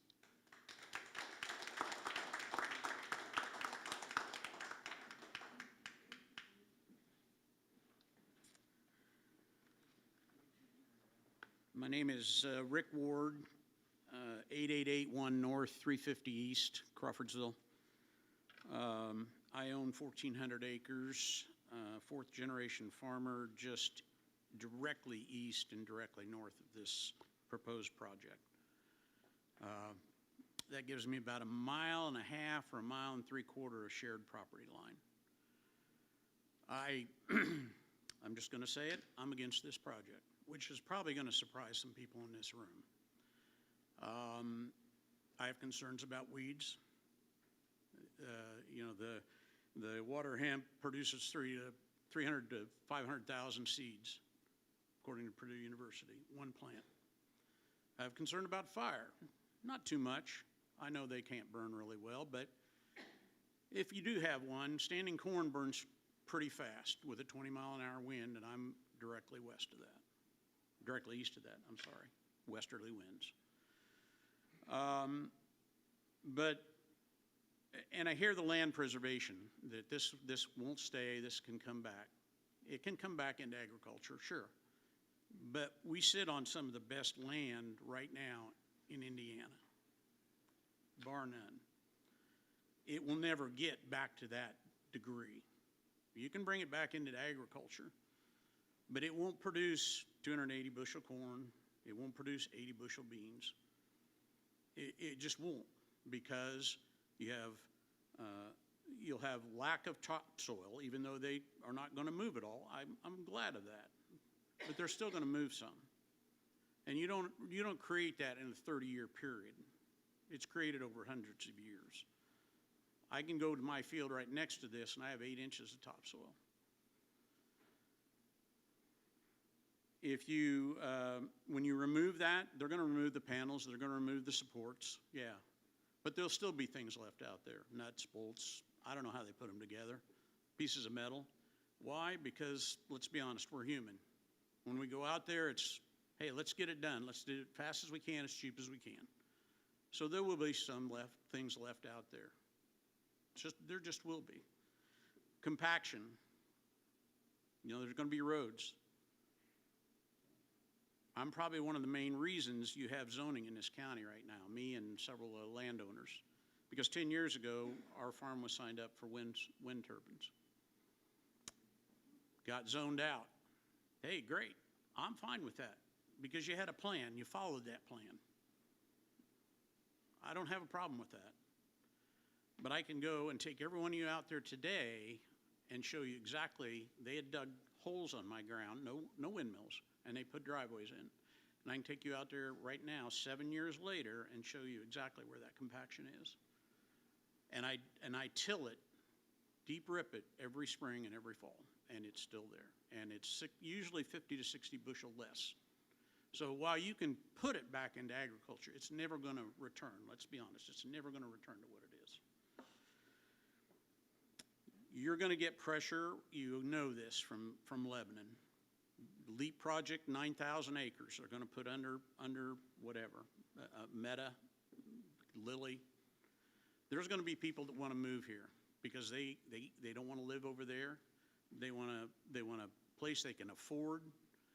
Businesses will come here because they don't want to pay for the price of what it's going to buy land for.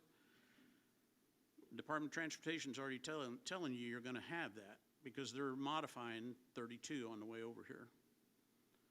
And so you're going to get the pressure. You're going to get an increase in your tax base when that happens. Now, this company has said they're going to give you $20 million over 30 years. That's a lot of money. Break it down, that's $666,000 and $666,666 in a year.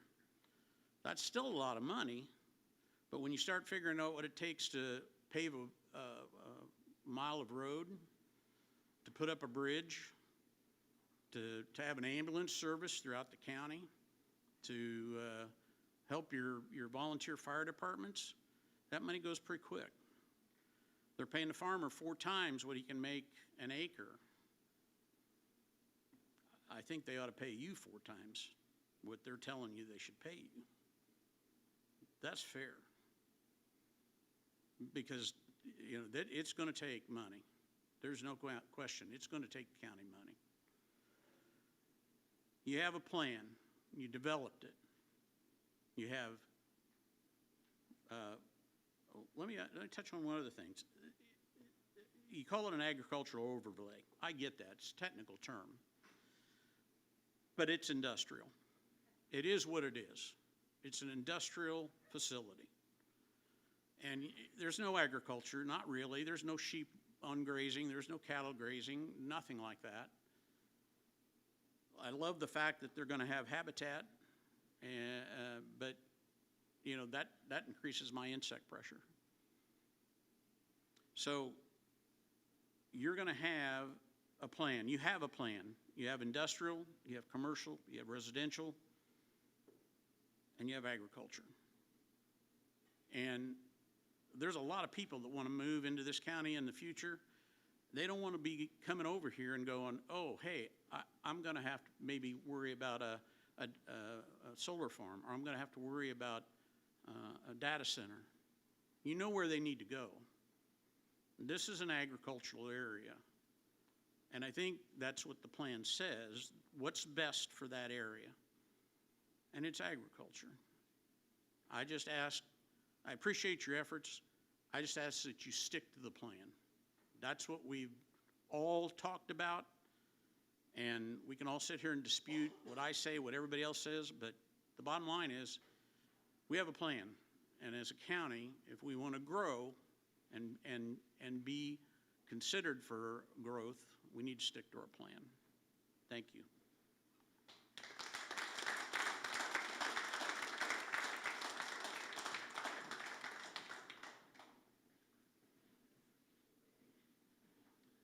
Good afternoon.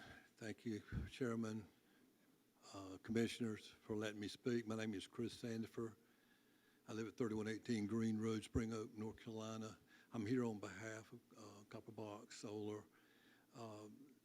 I will say I'm an engineer. I've been electrical engineer for 45 years, graduate electrical engineer, and I'm registered in 20 plus states. And I've been active with solar for the last 20 years. I worked for Duke for 30 years before, up until about 2010, and that was my job, was to interconnect solar projects. And so I just want to say I reviewed the plans. If this facility is installed, constructed, and operated the way the plans say, I can state unequivocally, without hesitation, there will not be any material damage to the health and safety of the citizens of Montgomery County. I also want to say I'm on the planning board. I've been on the planning board in my county for the last 10 years. We've approved 37 utility scale solar facilities in our county. All the lines are full, all the transformers are full. We have not approved one in the last 5 years. None have come before because there's no space available. I asked the applicant about why didn't they use the 230 line that was going across the edge of the property on the northwest side. He says it's full. They're building a 1 mile tap line to a different circuit because it's already full. That's where we are now. I'm telling you that because we have the total acreage of the county, 1.37% is in solar. Every month, we meet once a month, we approve at least 2 subdivisions, sometimes 3, 4, 5 subdivisions. People want to move to in the rural areas and then commute to Raleigh, and that's what we do. Those are permanent. When that land goes out of production and to put a solar farm, put a residential development, I don't know whose lifetime it will be before that land would ever return back into agriculture. I'm going to say that one more thing, so I got 5 minutes. So there is a spot at Fraser's Crossroad. Anybody want to look at it right now, they could go to Google Earth, and you'll see 1,000 acres of panels together. 2 months ago, a developer came in there. It's on 3 sides. He's putting a 147-acre subdivision, and he's surrounded by panels. So I just let you know the compatibility with that. Of those 37, we had a tax incentive in North Carolina up till 2015, and it's stopped now. But up to 2015, there was a tax credit that you could get by putting them in, and that's what allowed so much solar to go into North Carolina. So we've got 10,000 megawatts connected and operating in North Carolina, which kept the grid on 2 winters ago, Christmas 2 winters ago. That's what kept the grid on. They had problems with this, that, and the other, and Duke just about lost it. But those 10,000 megawatts, this is a 200 megawatt. I'm talking about there's 10,000 megawatts already there, and that kept the grid on. And so 10 plus years history, we've had tornadoes, we've had hurricanes, we've had fires, we've had floods, we've had just about every natural disaster that you can have that would be normal. There's nothing special about North Carolina versus any other state. We get our hurricanes on a regular basis too.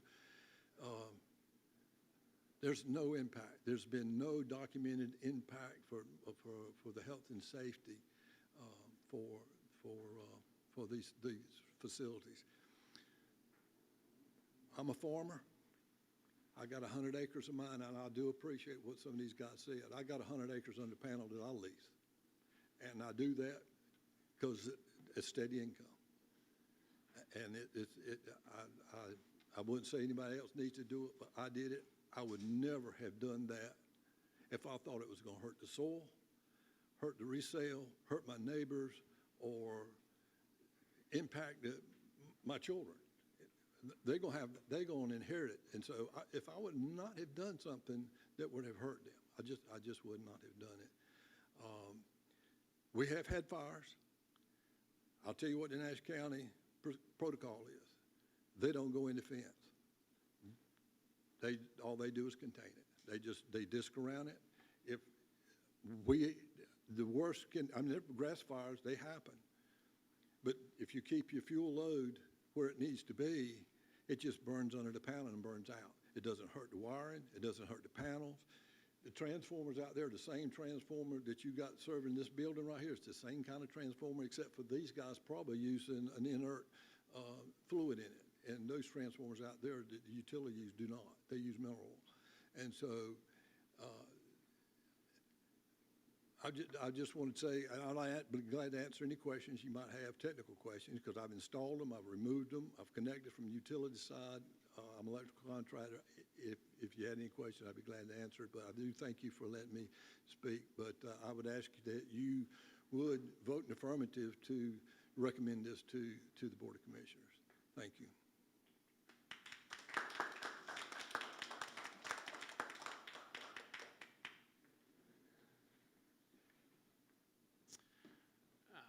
Hi, I'm Josh Brewer, 3270 West Wellington Boulevard. Thank you, Mr. Bonwell, for having this hearing. Thank you to the commissioners. Thank you to the Plan Commission. Born and raised in a rural area, live in a rural area. Proud to do so. I support solar energy because it's clean, because it's cost effective, because it's a potential source of income for the county. Could you give your address? Did I miss that? 3270 West Okay, Wellington Boulevard. thank you. Yes, sir. I was appointed by the county commissioners to spend taxpayer money wisely as a member of the Board of Trustees of one of the great institutions of Crawfordsville, and we've been pinched. Money's been tight, and what do you do when money's tight? You tighten the belt, and you innovate. So we've tightened the belt, and how do we innovate? Well, we weren't sure how to do that. Engie partnered with us. They're building solar panels, tens of thousands of dollars that local taxpayers are not spending to build those solar panels, and for the foreseeable future, thousands and thousands of dollars that taxpayers will not be putting into our electric bills at the public library. What worked for the library can work for the county. Sun isn't perfect, but it's clean. Local infrastructure requires local power generation, and it lowers electric bills. Instead of corn, which is an inefficient way to produce power, solar is just much better. Do we need to tighten the belt and innovate? Yes. Do we need to explore all our options for growth? Yes. Do we have laws in place now? Yes. If you follow the laws, should you be free from further government restrictions? Yes. So I say solar, yes. There's a clear path in the plan to approval, and I say approve it. Thank you.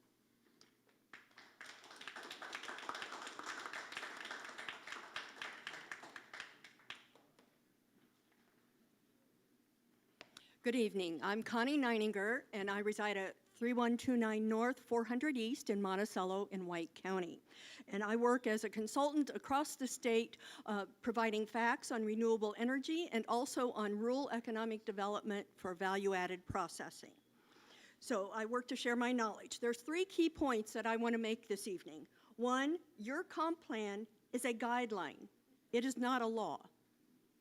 2, farms are businesses too and should be treated in that manner. Increases in your assessed valuation benefit every resident and every business in the county. So as you know, technology is changing every day. If your phone breaks, you do not wait until the next model comes out. You go and buy a new one. We need to do that same thing with our power production today. We should look at that as a way that we need to utilize what is most efficient today, knowing that it may change tomorrow. A county's comprehensive plan can be looked at the same way. When you rewrote your plan in 2023, did you realize that there were going to be bankruptcies in 2025, increasing 46%? Farming needs to be different also. And so when you look at your comp plan, you need to understand the economy, the environment, and farming, and that it does have to change from day to day. So many people ask, why should we support a business that may be transporting their power out of state? Indiana's power needs are constantly increasing, and we are currently buying 16%, was the last number I was given, of our power from outside of Indiana. Just as businesses need to diversify their product lines, we need to diversify our power sources. So when we turn on the lights, they do come on. As I travel the state of Indiana, I often ask county officials and economic developers, how many businesses do you have in your county? 60, 70, maybe 100. What about those 651 farms right here in Montgomery County that cover 252,762 acres in farmland today? So when you start thinking about farms and farmland being a business, you tend to look at things differently because you know that many of those farm businesses have to make the right decision for their families. And that will mean getting the most income off of their assets. I ask you, rhetorically, do you tell Nucor Steel and Random House how to operate their business, what business line they should be in, where they sell their products? What would happen if you would? So, think about that when we're thinking about all these farm businesses out there. It is important to consider landowners' choice. And the thing with a solar project, like they said, there is no eminent domain on these projects, and it is landowners' choice if they choose to sign a lease or if they choose not to. They don't have to sign up those leases. And as I mentioned, farms are struggling today and have been for the last several years. So, in 2023, yeah, I forgot my year. In 2023, the Indiana State Department of Agriculture did a study. And just for clarification, I retired from the State Department of Agriculture about 6 years ago. So they completed an inventory of lost farmland in Indiana from the years 2010 to 2022. That study shows that we lost 1.89% of our farmland in that time. That's over 345,000 acres lost across the state of Indiana. Farmland lost. Where did all that farmland go to? The majority was built up in residential properties. Guess what? When you build a house, in 30 years, are you going to tear it down and put it back to farmland? When you build a manufacturing facility, in 10, 15, 20 years, are you going to tear it down and put it back into farmland? You can do that with solar projects. They can return that land to arable land. So a lot of times I hear that, oh no, they're taking away our agricultural land and they're taking away our food.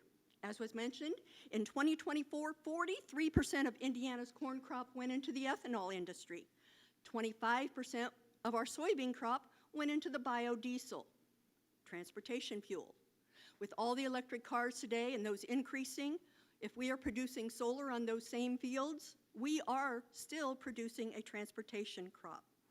And so that can be used in other ways. Also, agrivoltaics. As I mentioned, I live in White County. We have 3 operating solar farms, one under construction, and I believe a 5th one that's being talked about, in addition to the wind farms. Between Jasper, White, Pulaski and Stark, we have 3,000 sheep grazing today. We also have hogs, and we have poultry. And, sorry. And so you can turn that into a co-cropping opportunity with growing of crops, grazing of livestock, and the raising of bees. But it can also be turned into an economic development opportunity. What are we going to do with all that livestock? As I said, I work in rural economic development. I am working today to bring in processing, meat processing, to handle all of that livestock that is being grazed in the solar projects. Right now, 85% of the lamb that we consume in Indiana comes from New Zealand. Ma'am, Yes. it's been 5 minutes. Can Okay, thank you. So I ask for your favorable consideration, and I am available for any questions. We do provide tours and actually get out into the solar field. So I thank you very much. Have a good evening.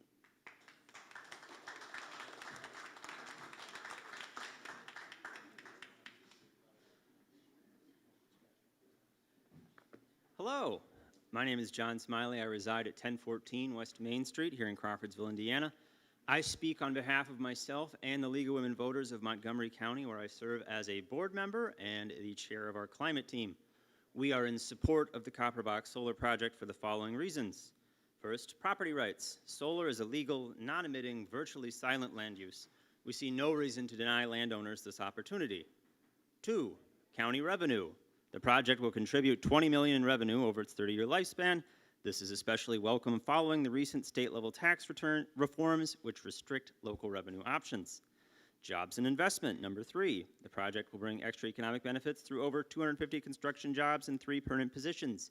Not only that, but employers look favorably upon renewable energy. Temper Sealy, when they moved to Montgomery County, cited our existing solar farms as one of their reasons for doing so. 4, electricity rates. Electricity demand is rising. Restricting supply will only drive rates up. We can see this in the grids to our east as costs keep rising and rising as there's not enough capacity to meet demand. 5, clean air. Solar has no emissions and will displace the burning of fossil fuels for electricity. This will benefit our health, our crops, and our wildlife, and the stability of our climate. Prior studies have shown that fossil fuel burning can depress corn yields downwind by over 2.5%, which is far more than the amount of land that solar would occupy. 6, land preservation and biodiversity. ENGIE will deploy pollinator-friendly ground cover and partner with beekeepers so the land will continue to supply ecosystem services. We will get 100 times the net energy than we would from corn ethanol, which is where over 40% of our crop goes. We won't have to deplete the soil to do it, and we will provide a more hospitable environment for the nearby wildlife, as studies of similar solar farms in Minnesota and elsewhere have shown. The Audubon Society are first and foremost bird lovers, but a quick search of their website will also show you they are ardent supporters of clean energy, including photovoltaic solar, for good reason. As for farming, as studies from Cornell and elsewhere have shown, the income diversification from renewables allows farmers to reinvest and keep farmers farming, as other people have commented. In conclusion, for the sake of our economic, environmental, and yes, agricultural future, embracing the clean energy transition is a must-do for Montgomery County. We're already a portion of the way there with our municipal raise. This is an opportunity to go much farther, all while bringing in more revenue, and all we have to do is tell willing landowners yes. As for the comprehensive plan, solar was not on the list of undesirable land uses in the original draft in 2019. The door was specifically left open to solar. It was added during the 2023 refresh, but the public feedback mechanism for this I objected to at the time. It did not give the populace the chance to weigh in on each use individually, but instead asked if respondents approved of the entire list, yes or no. The entire list was then presented, including things such as commercial confined animal feeding operations, landfills and junkyards, hazardous waste management facilities, adult-oriented businesses, and heavy polluting industry. Even with all of these unpalatable uses tacked on, the amount of agrees and strong agrees totaled a slim majority of 53.9%. I think that these uses deserve the chance to be weighed individually and not as part of a comprehensive list. Thank you.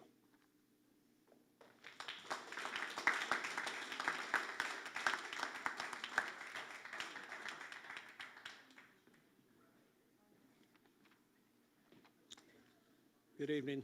Rich Watkins, 10756 North, 575 East. I've heard quite a few contradictions tonight. I've got a written out, I'll just read it. A few years back, there were meetings held in multiple locations around the county to discuss a comprehensive plan. Citizens were invited to these meetings for their input on county development. People overwhelmingly listed preservation of our rural pastoral way of life with much emphasis on agricultural farmland, creeks, parks, wildlife, wetlands, all free of industrial energy projects. A much debated zoning plan was put in place with the promise to heavily restrict and regulate industrial energy projects to preserve what we have in the county. I was asked many times in the past how I could be for property rights, but want to tell somebody what they could do on their own land. I've always had a one-word answer, and that is containment. If you can't contain your project or your property, then it infringes onto somebody else's property. That's a loss of their rights, and that's not right. If you cannot keep the property contained, then it violates your property rights. A company has come into Montgomery County requesting a overlay, which I call an exemption or a variance, so that the company might be able to build a project that will stomp a heavy foot on our containment projects. I ask the board to give a non-favorable recommendation to county commissioners. Thank you.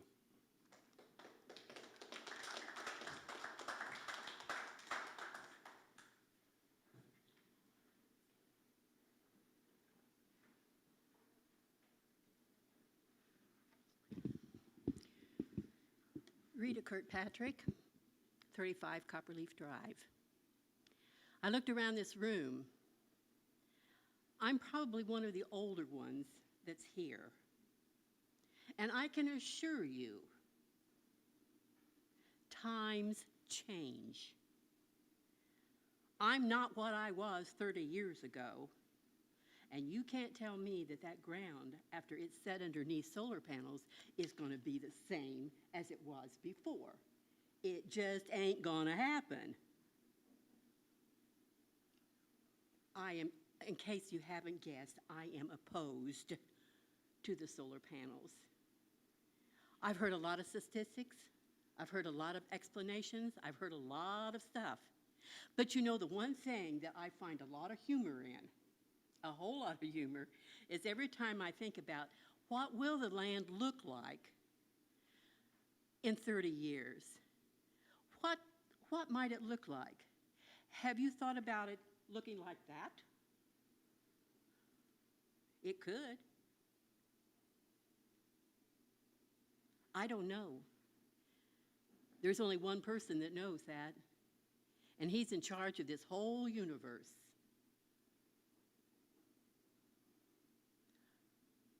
Give it a lot of thought. Give it a lot of thought.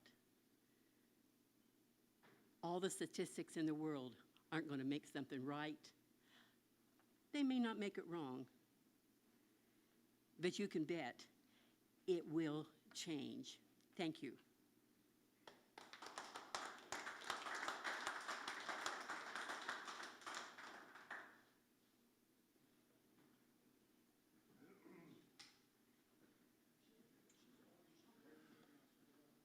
Mike DeVore, 502 East, 700 North. Of course, I'm one of the few people that live in this area, and one of my major concerns, other than being just totally opposed to this, is the traffic. We got a gravel road between Cassidy and 800. My road 700 tees it in the middle. 250 people. My gosh, can you imagine? I don't know if anybody went to Petersburg and looked at the parking lot over there, but it's a tremendous amount of traffic that's going to hit this neighborhood. I think these guys ought to pave the roads. Come in there, update the roads, make them to county specs. The one that goes through, 150 to 175 and 700 north, 675. Make them update all the roads for us. Give us something in this whole deal. But I'm opposed completely to this project. Thanks.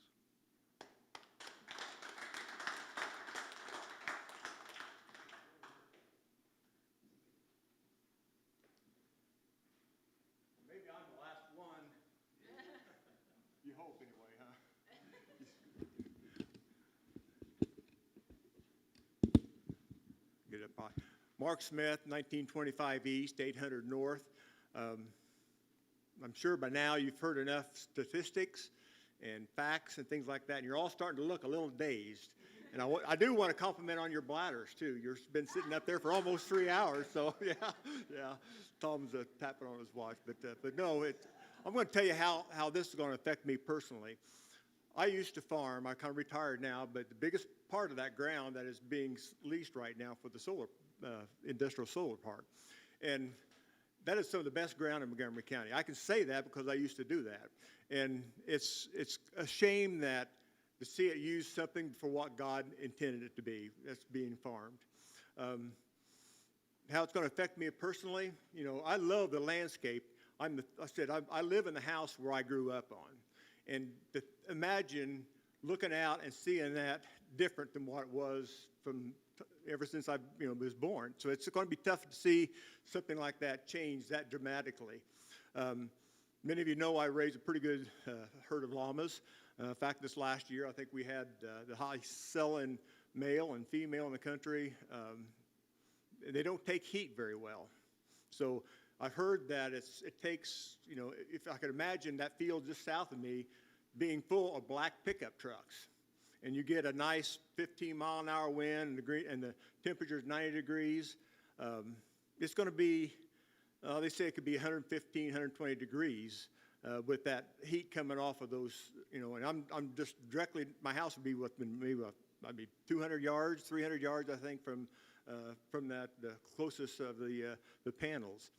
But I just hate to see this country and my community change the way it's bound to if this goes through. I look around and heard all the speakers here today, and my knees are getting tired too. But anyway, a lot of them have left now, but my neighbors, every one of them is opposed to this because we live there. None of the 3 landlords have signed up for this lease live there. You know, I wonder why. All these speakers that have come up and spoke, they're from Crawfordsville, other parts of the county, are for this, but they don't live there. And that's easy for them to say that because we're the one that's going to have to deal with that. And I don't want to deal with it. They say the property value is not going to change. Well, I call bull on that. You know, I look around my neighbors that are here. Ross Foxworthy's back here, just built a new house. He doesn't think his house is going to be worth anything, at least what he's got into it right now. It may be, you know, 15 or 20 years and decides he can't take care of it anymore and decides to move or whatever. And I'm in the same position. I'm almost 70 years old. And I think another, you know, if I'm there another 10 years, I'd be surprised. But I'll have to sell that sometime. And I can't see anybody wanting to live surrounded by those panels. I know it's hard for me to imagine why anybody, when there's other places here in the county they can build a house or move to, why they'd want to do that. So anyway, I'm not going to bombard you with a bunch of facts and figures because you've heard them all, I've heard them all, but I just request that you turn down this application for change it to rezoning. Thank you.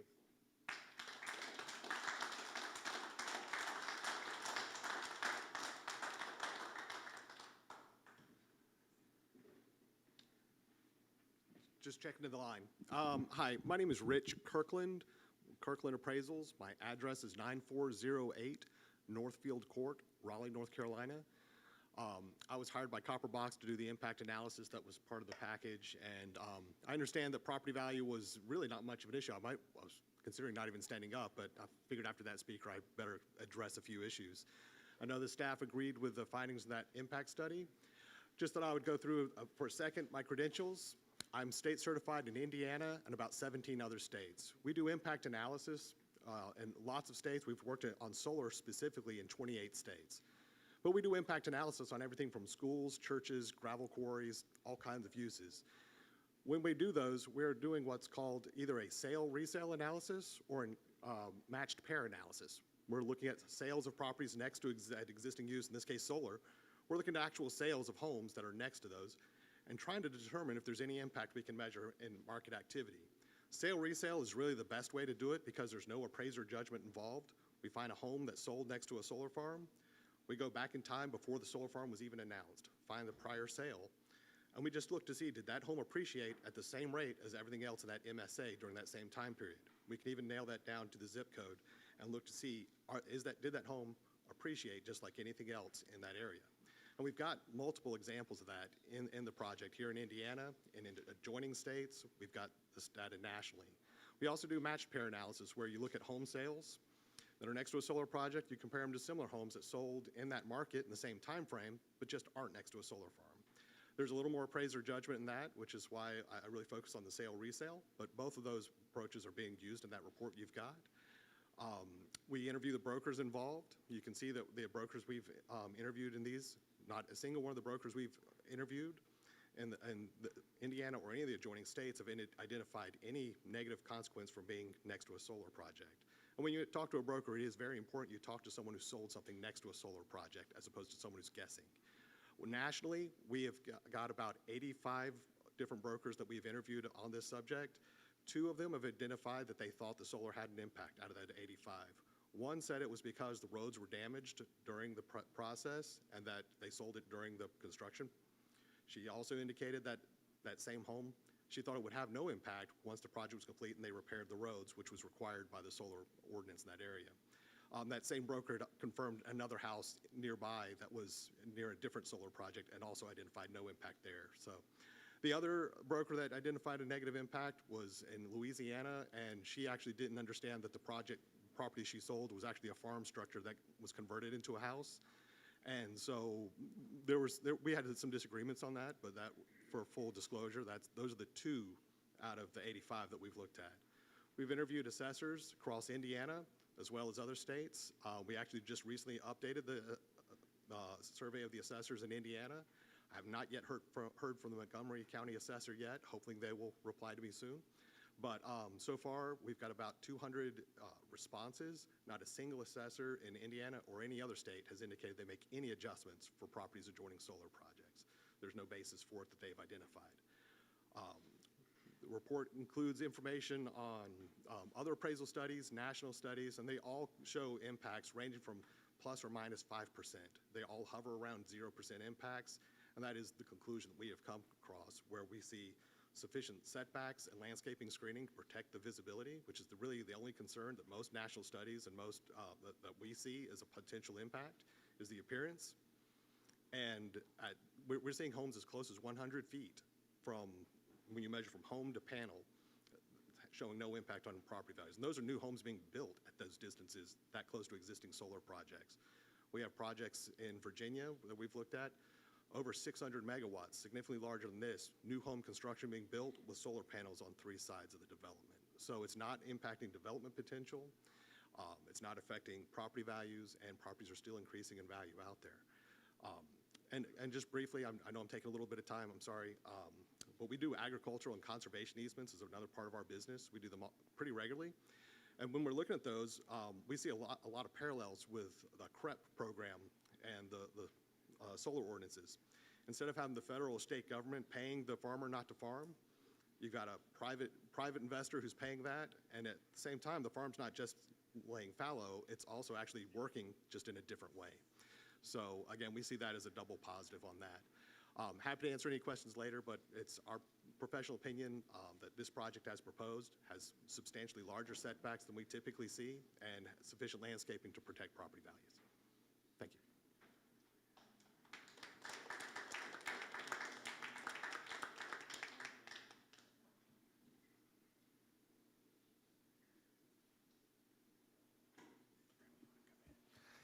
If you're in the rotunda watching this and you want to come in and speak, you're welcome to at this time.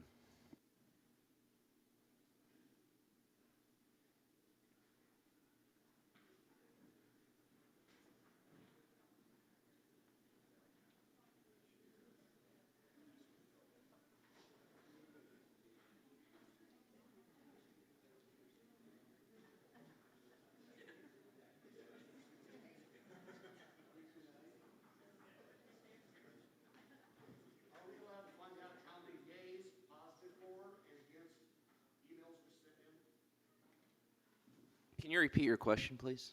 Are we allowed to find out how many emails were sent in for or against? We had a lot of letters mailed, but Mark, do you have it? I have not counted those, and I do not know for and against. The Plan Commission, every email that was sent to the Montgomery County Building and Zoning Department was forwarded to the Plan Commission, except for the last 7 that were sent after the 2 p.m. deadline today. And at the end of the public hearing, I will talk about those.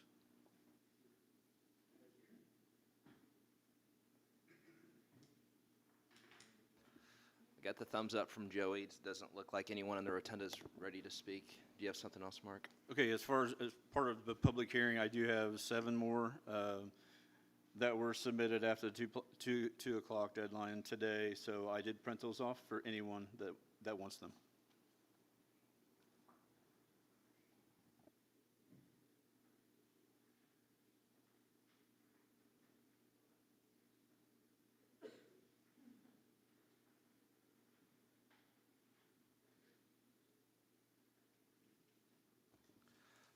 At 6:45, the public hearing is closed.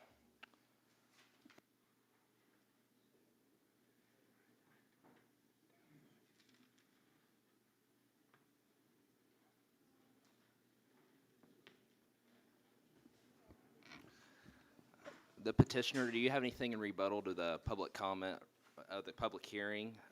If so, you've got 10 minutes to respond.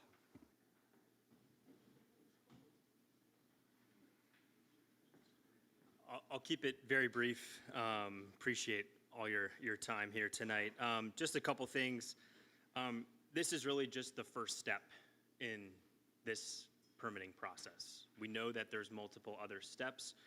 And so we see this as a continued collaboration to continue talking about this project with the county and the community. Just a quick note, we have completed all of our MISO studies. That's the regional grid authority that looks at the project. Those have all been completed. Folks maybe didn't see it because it was under the completed section of MISO's website. We also do have a full hydrology study ready. We will be putting together stormwater reports. We have early phases of that, all of which will comply with the county drainage ordinance.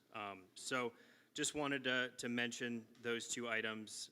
And lastly, we will, as was previously mentioned, be avoiding the areas with the softest soils at site. We've gone out there and done geotechnical studies.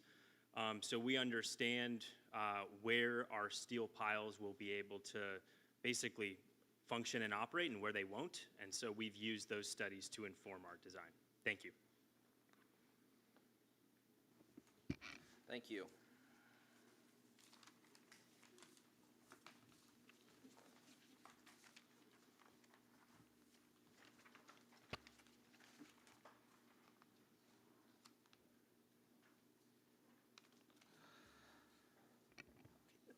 Now it's time for board discussion on the topic. I think we're going to start by going down the 5 items as far as what it would take for a rezone consideration. The number 1 being the comprehensive plan. Does anybody want to talk on that option? I will say, I think in regards to the comprehensive plan, yes, unfavorable makes sense with regard to a lot of the talk about farmland preservation, but I think we're also missing a lot of the mentions in the comprehensive plan about property rights and property values that are mentioned, and I think this little paragraph that we have in our packet is just missing the property rights aspect, that these farmers are trying to preserve their own farmland. And also, I'm looking at this as, everyone up here on this board is some sort of connection to agriculture. So I know we're educated on the aspects of ag and the current outlook for farmers, and that I just think that we're talking about preserving farmland, but we're missing preserving farmers as well in the comprehensive plan. That farming, we know, is not easy economically, but as for property rights, I think that we made this comprehensive plan, we made our zoning ordinance based off the comprehensive plan. with preservation of farmland in mind, and that's why half of this acres aren't even gonna have solar panels on them. And so there is still preservation of the landscape with this project. And I think the whole zoning ordinance was set based off of property rights, and I think we're missing a lot of that piece in this, just in our little blurb that we have right here to look at right in front of us. But I know that in the 2019 and the 2023 update, property rights was mentioned over 15 times combined, if not more. Or, yeah, 15, and property value the same, and solar and wind, 7 times in the new update, 10 times in the 2019 version. Like, I know it's a concern, but the old plan also said we wanted to do cleaner energy and fiscally responsible things, and I know it's the next condition, one of the other conditions about the economic feasibility, but we talked about progress in our comprehensive plan, and I think it's, like I said, just this little blurb right here is just looking at farmland preservation in our landscape.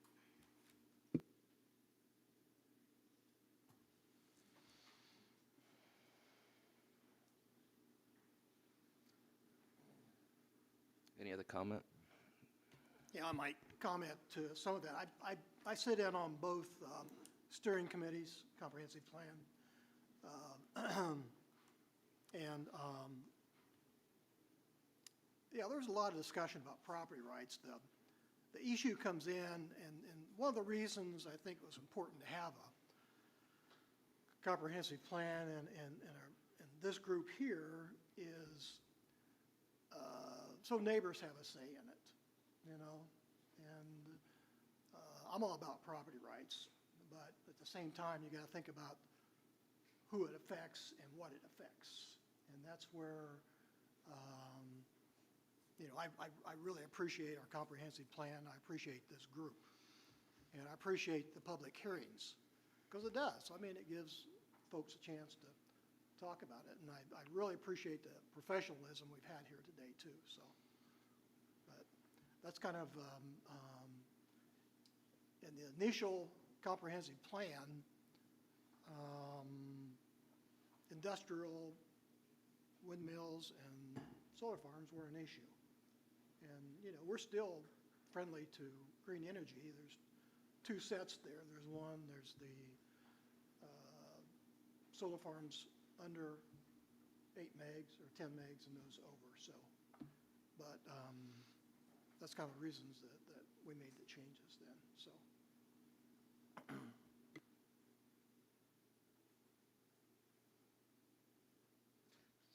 Any other comment? Okay, the next item, current conditions and the character of current structures and uses in each district.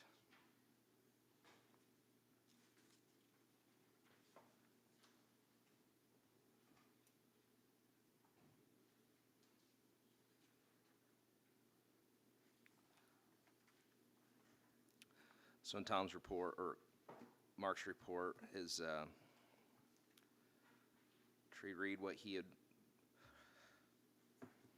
said earlier. With regard to current conditions and the character of existing structures and uses, the subject property and surrounding area are predominantly ag, consisting of open row crop fields, farm access roads, drainage infrastructure, and limited vertical development. Utility scale solar is compatible with the establishment of rural character because it maintains the land in an open.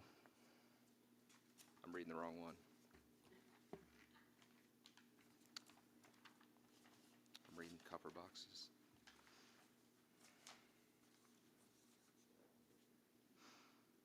Current conditions and the character of current structure and uses in the area. Montgomery County is widely recognized as an ag community. The area proposed for rezoning reflects the same ag character. Existing land uses consist primarily of active ag operations and low-density residential properties. The overall character of the area is rural and ag in nature, with no commercial or industrial development. Any comment from the board?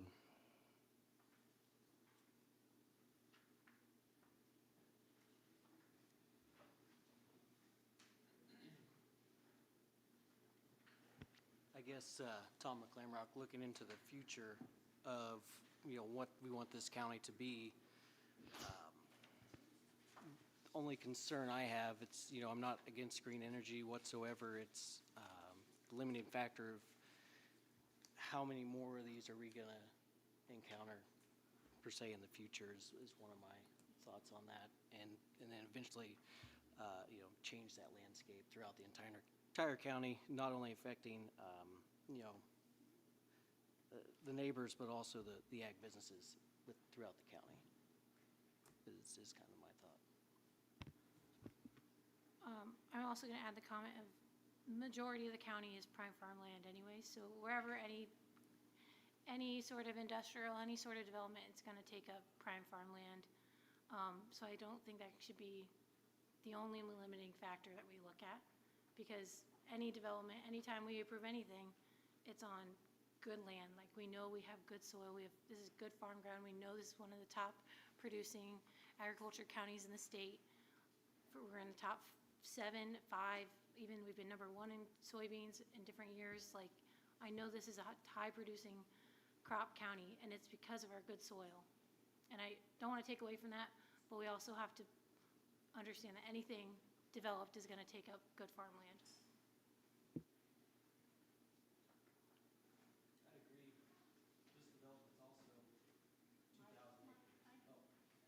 This development is also 2,000 acres is what we need to consider. Instead of a factory or a new facility that's, square footage wise, we're talking acre wise here.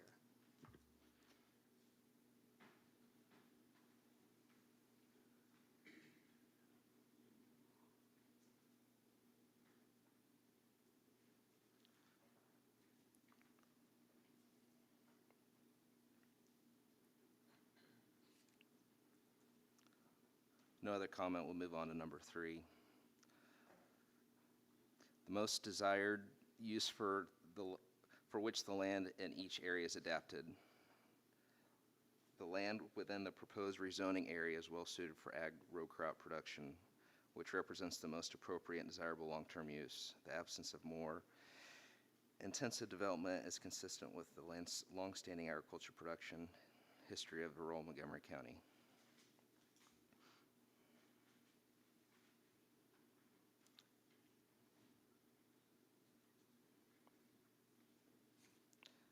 Any discussion?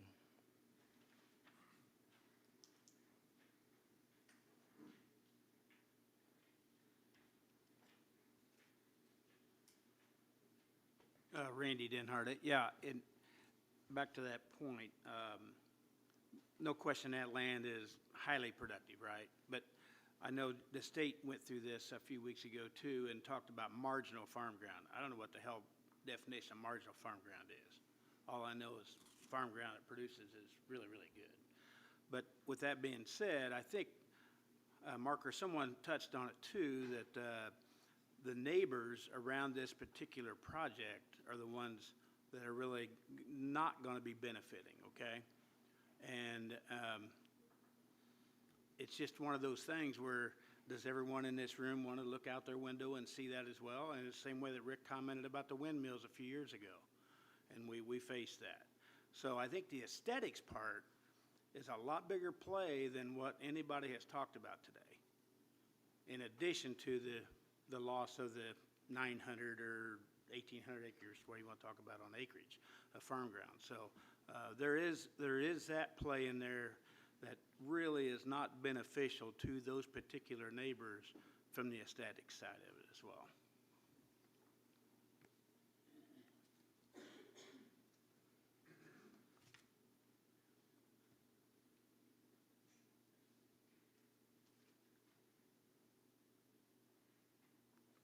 Any other comment? Moving on, the conservation of property values throughout the jurisdiction. Property value impacts associated with utility scale solar facilities have been extensively studied across the state of Indiana. Available research generally indicates that property values tend to remain stable. Studies suggest that proximity to a solar facility may result in a marginal effect, typically within plus or minus 1% Most research concludes there's no measurable long-term negative impact on property values. We have some discussion on property values and its effect.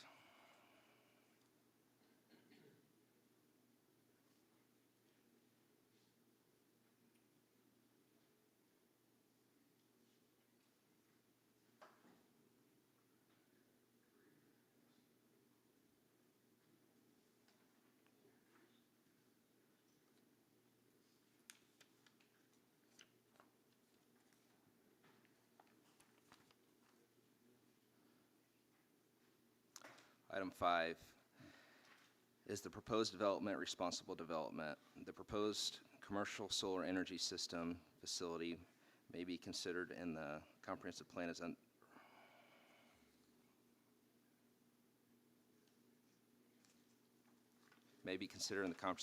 undesirable, but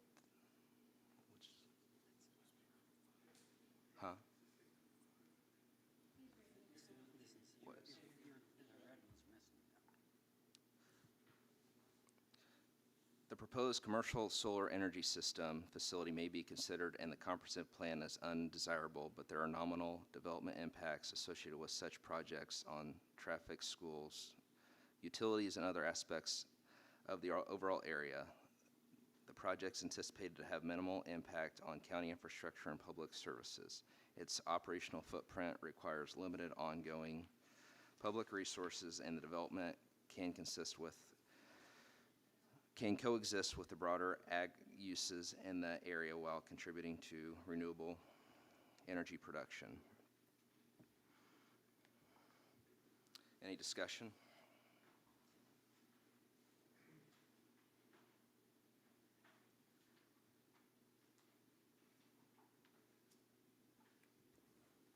Steve Loy, can you comment as the county council person, like what the economic value of this is to our county? I can't specifically. I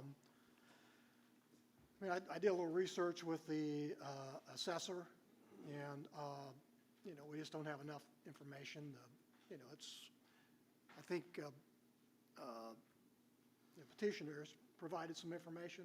I don't know if that's accurate or not. It may well be. But other than that, I can't, without a doubt, it's going to have, some economic impact there. So and the thing I struggle there with, though, is, I look at, how we sit on this commission, the factors we have to look at. And so that's where I kind of end up.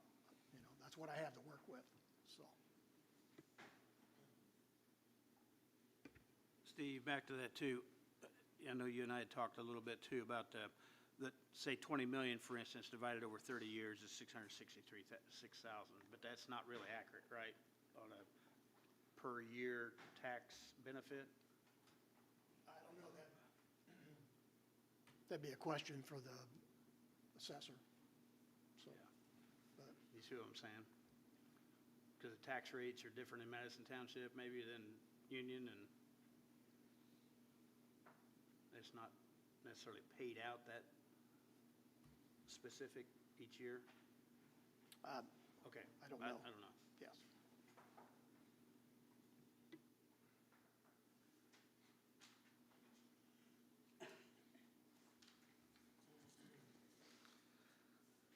Any other discussion or comments to be brought up today?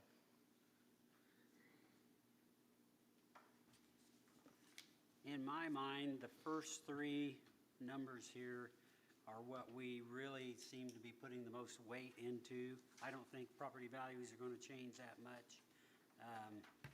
And I don't believe, I think their development could be considered responsible because we're talking about, generating electricity cleanly and all that stuff. But in my mind, these first things, the comprehensive plan, the character of the uses in the area, and the way the land is the way it's adapted to what it's being used for, is what looks to me like that's what I would base my decision on.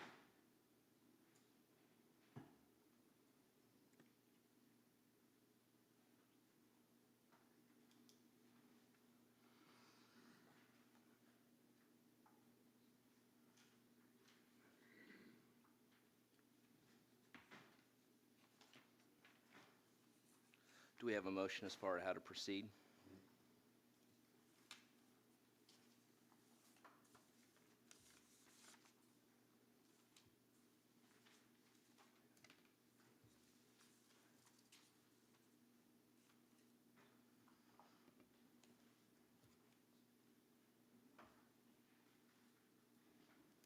I want to make a motion that we send an unfavorable recommendation to the commissioners based on the first three numbers on our list here. It's inconsistent with the comprehensive plan. It's inconsistent with the current conditions and character of the use in the area. And it's inconsistent with the most desirable use for which our land is adapted. We have a motion. Do we have a second? Second. So we're going to vote. Please show your hands to vote. And Mark will, can you get the count, Mark?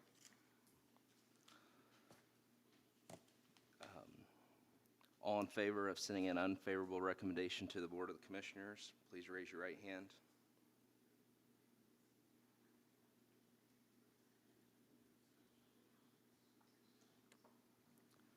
All those opposed, same sign.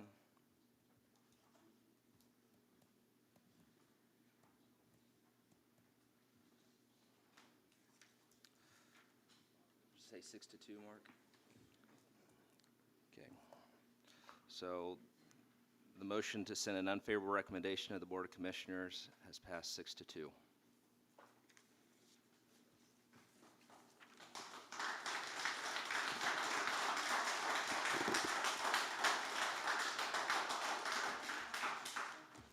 Other business? Yes, I do have a plat for you to sign before you leave, and I also have some documents from the last meeting for you to sign before you leave.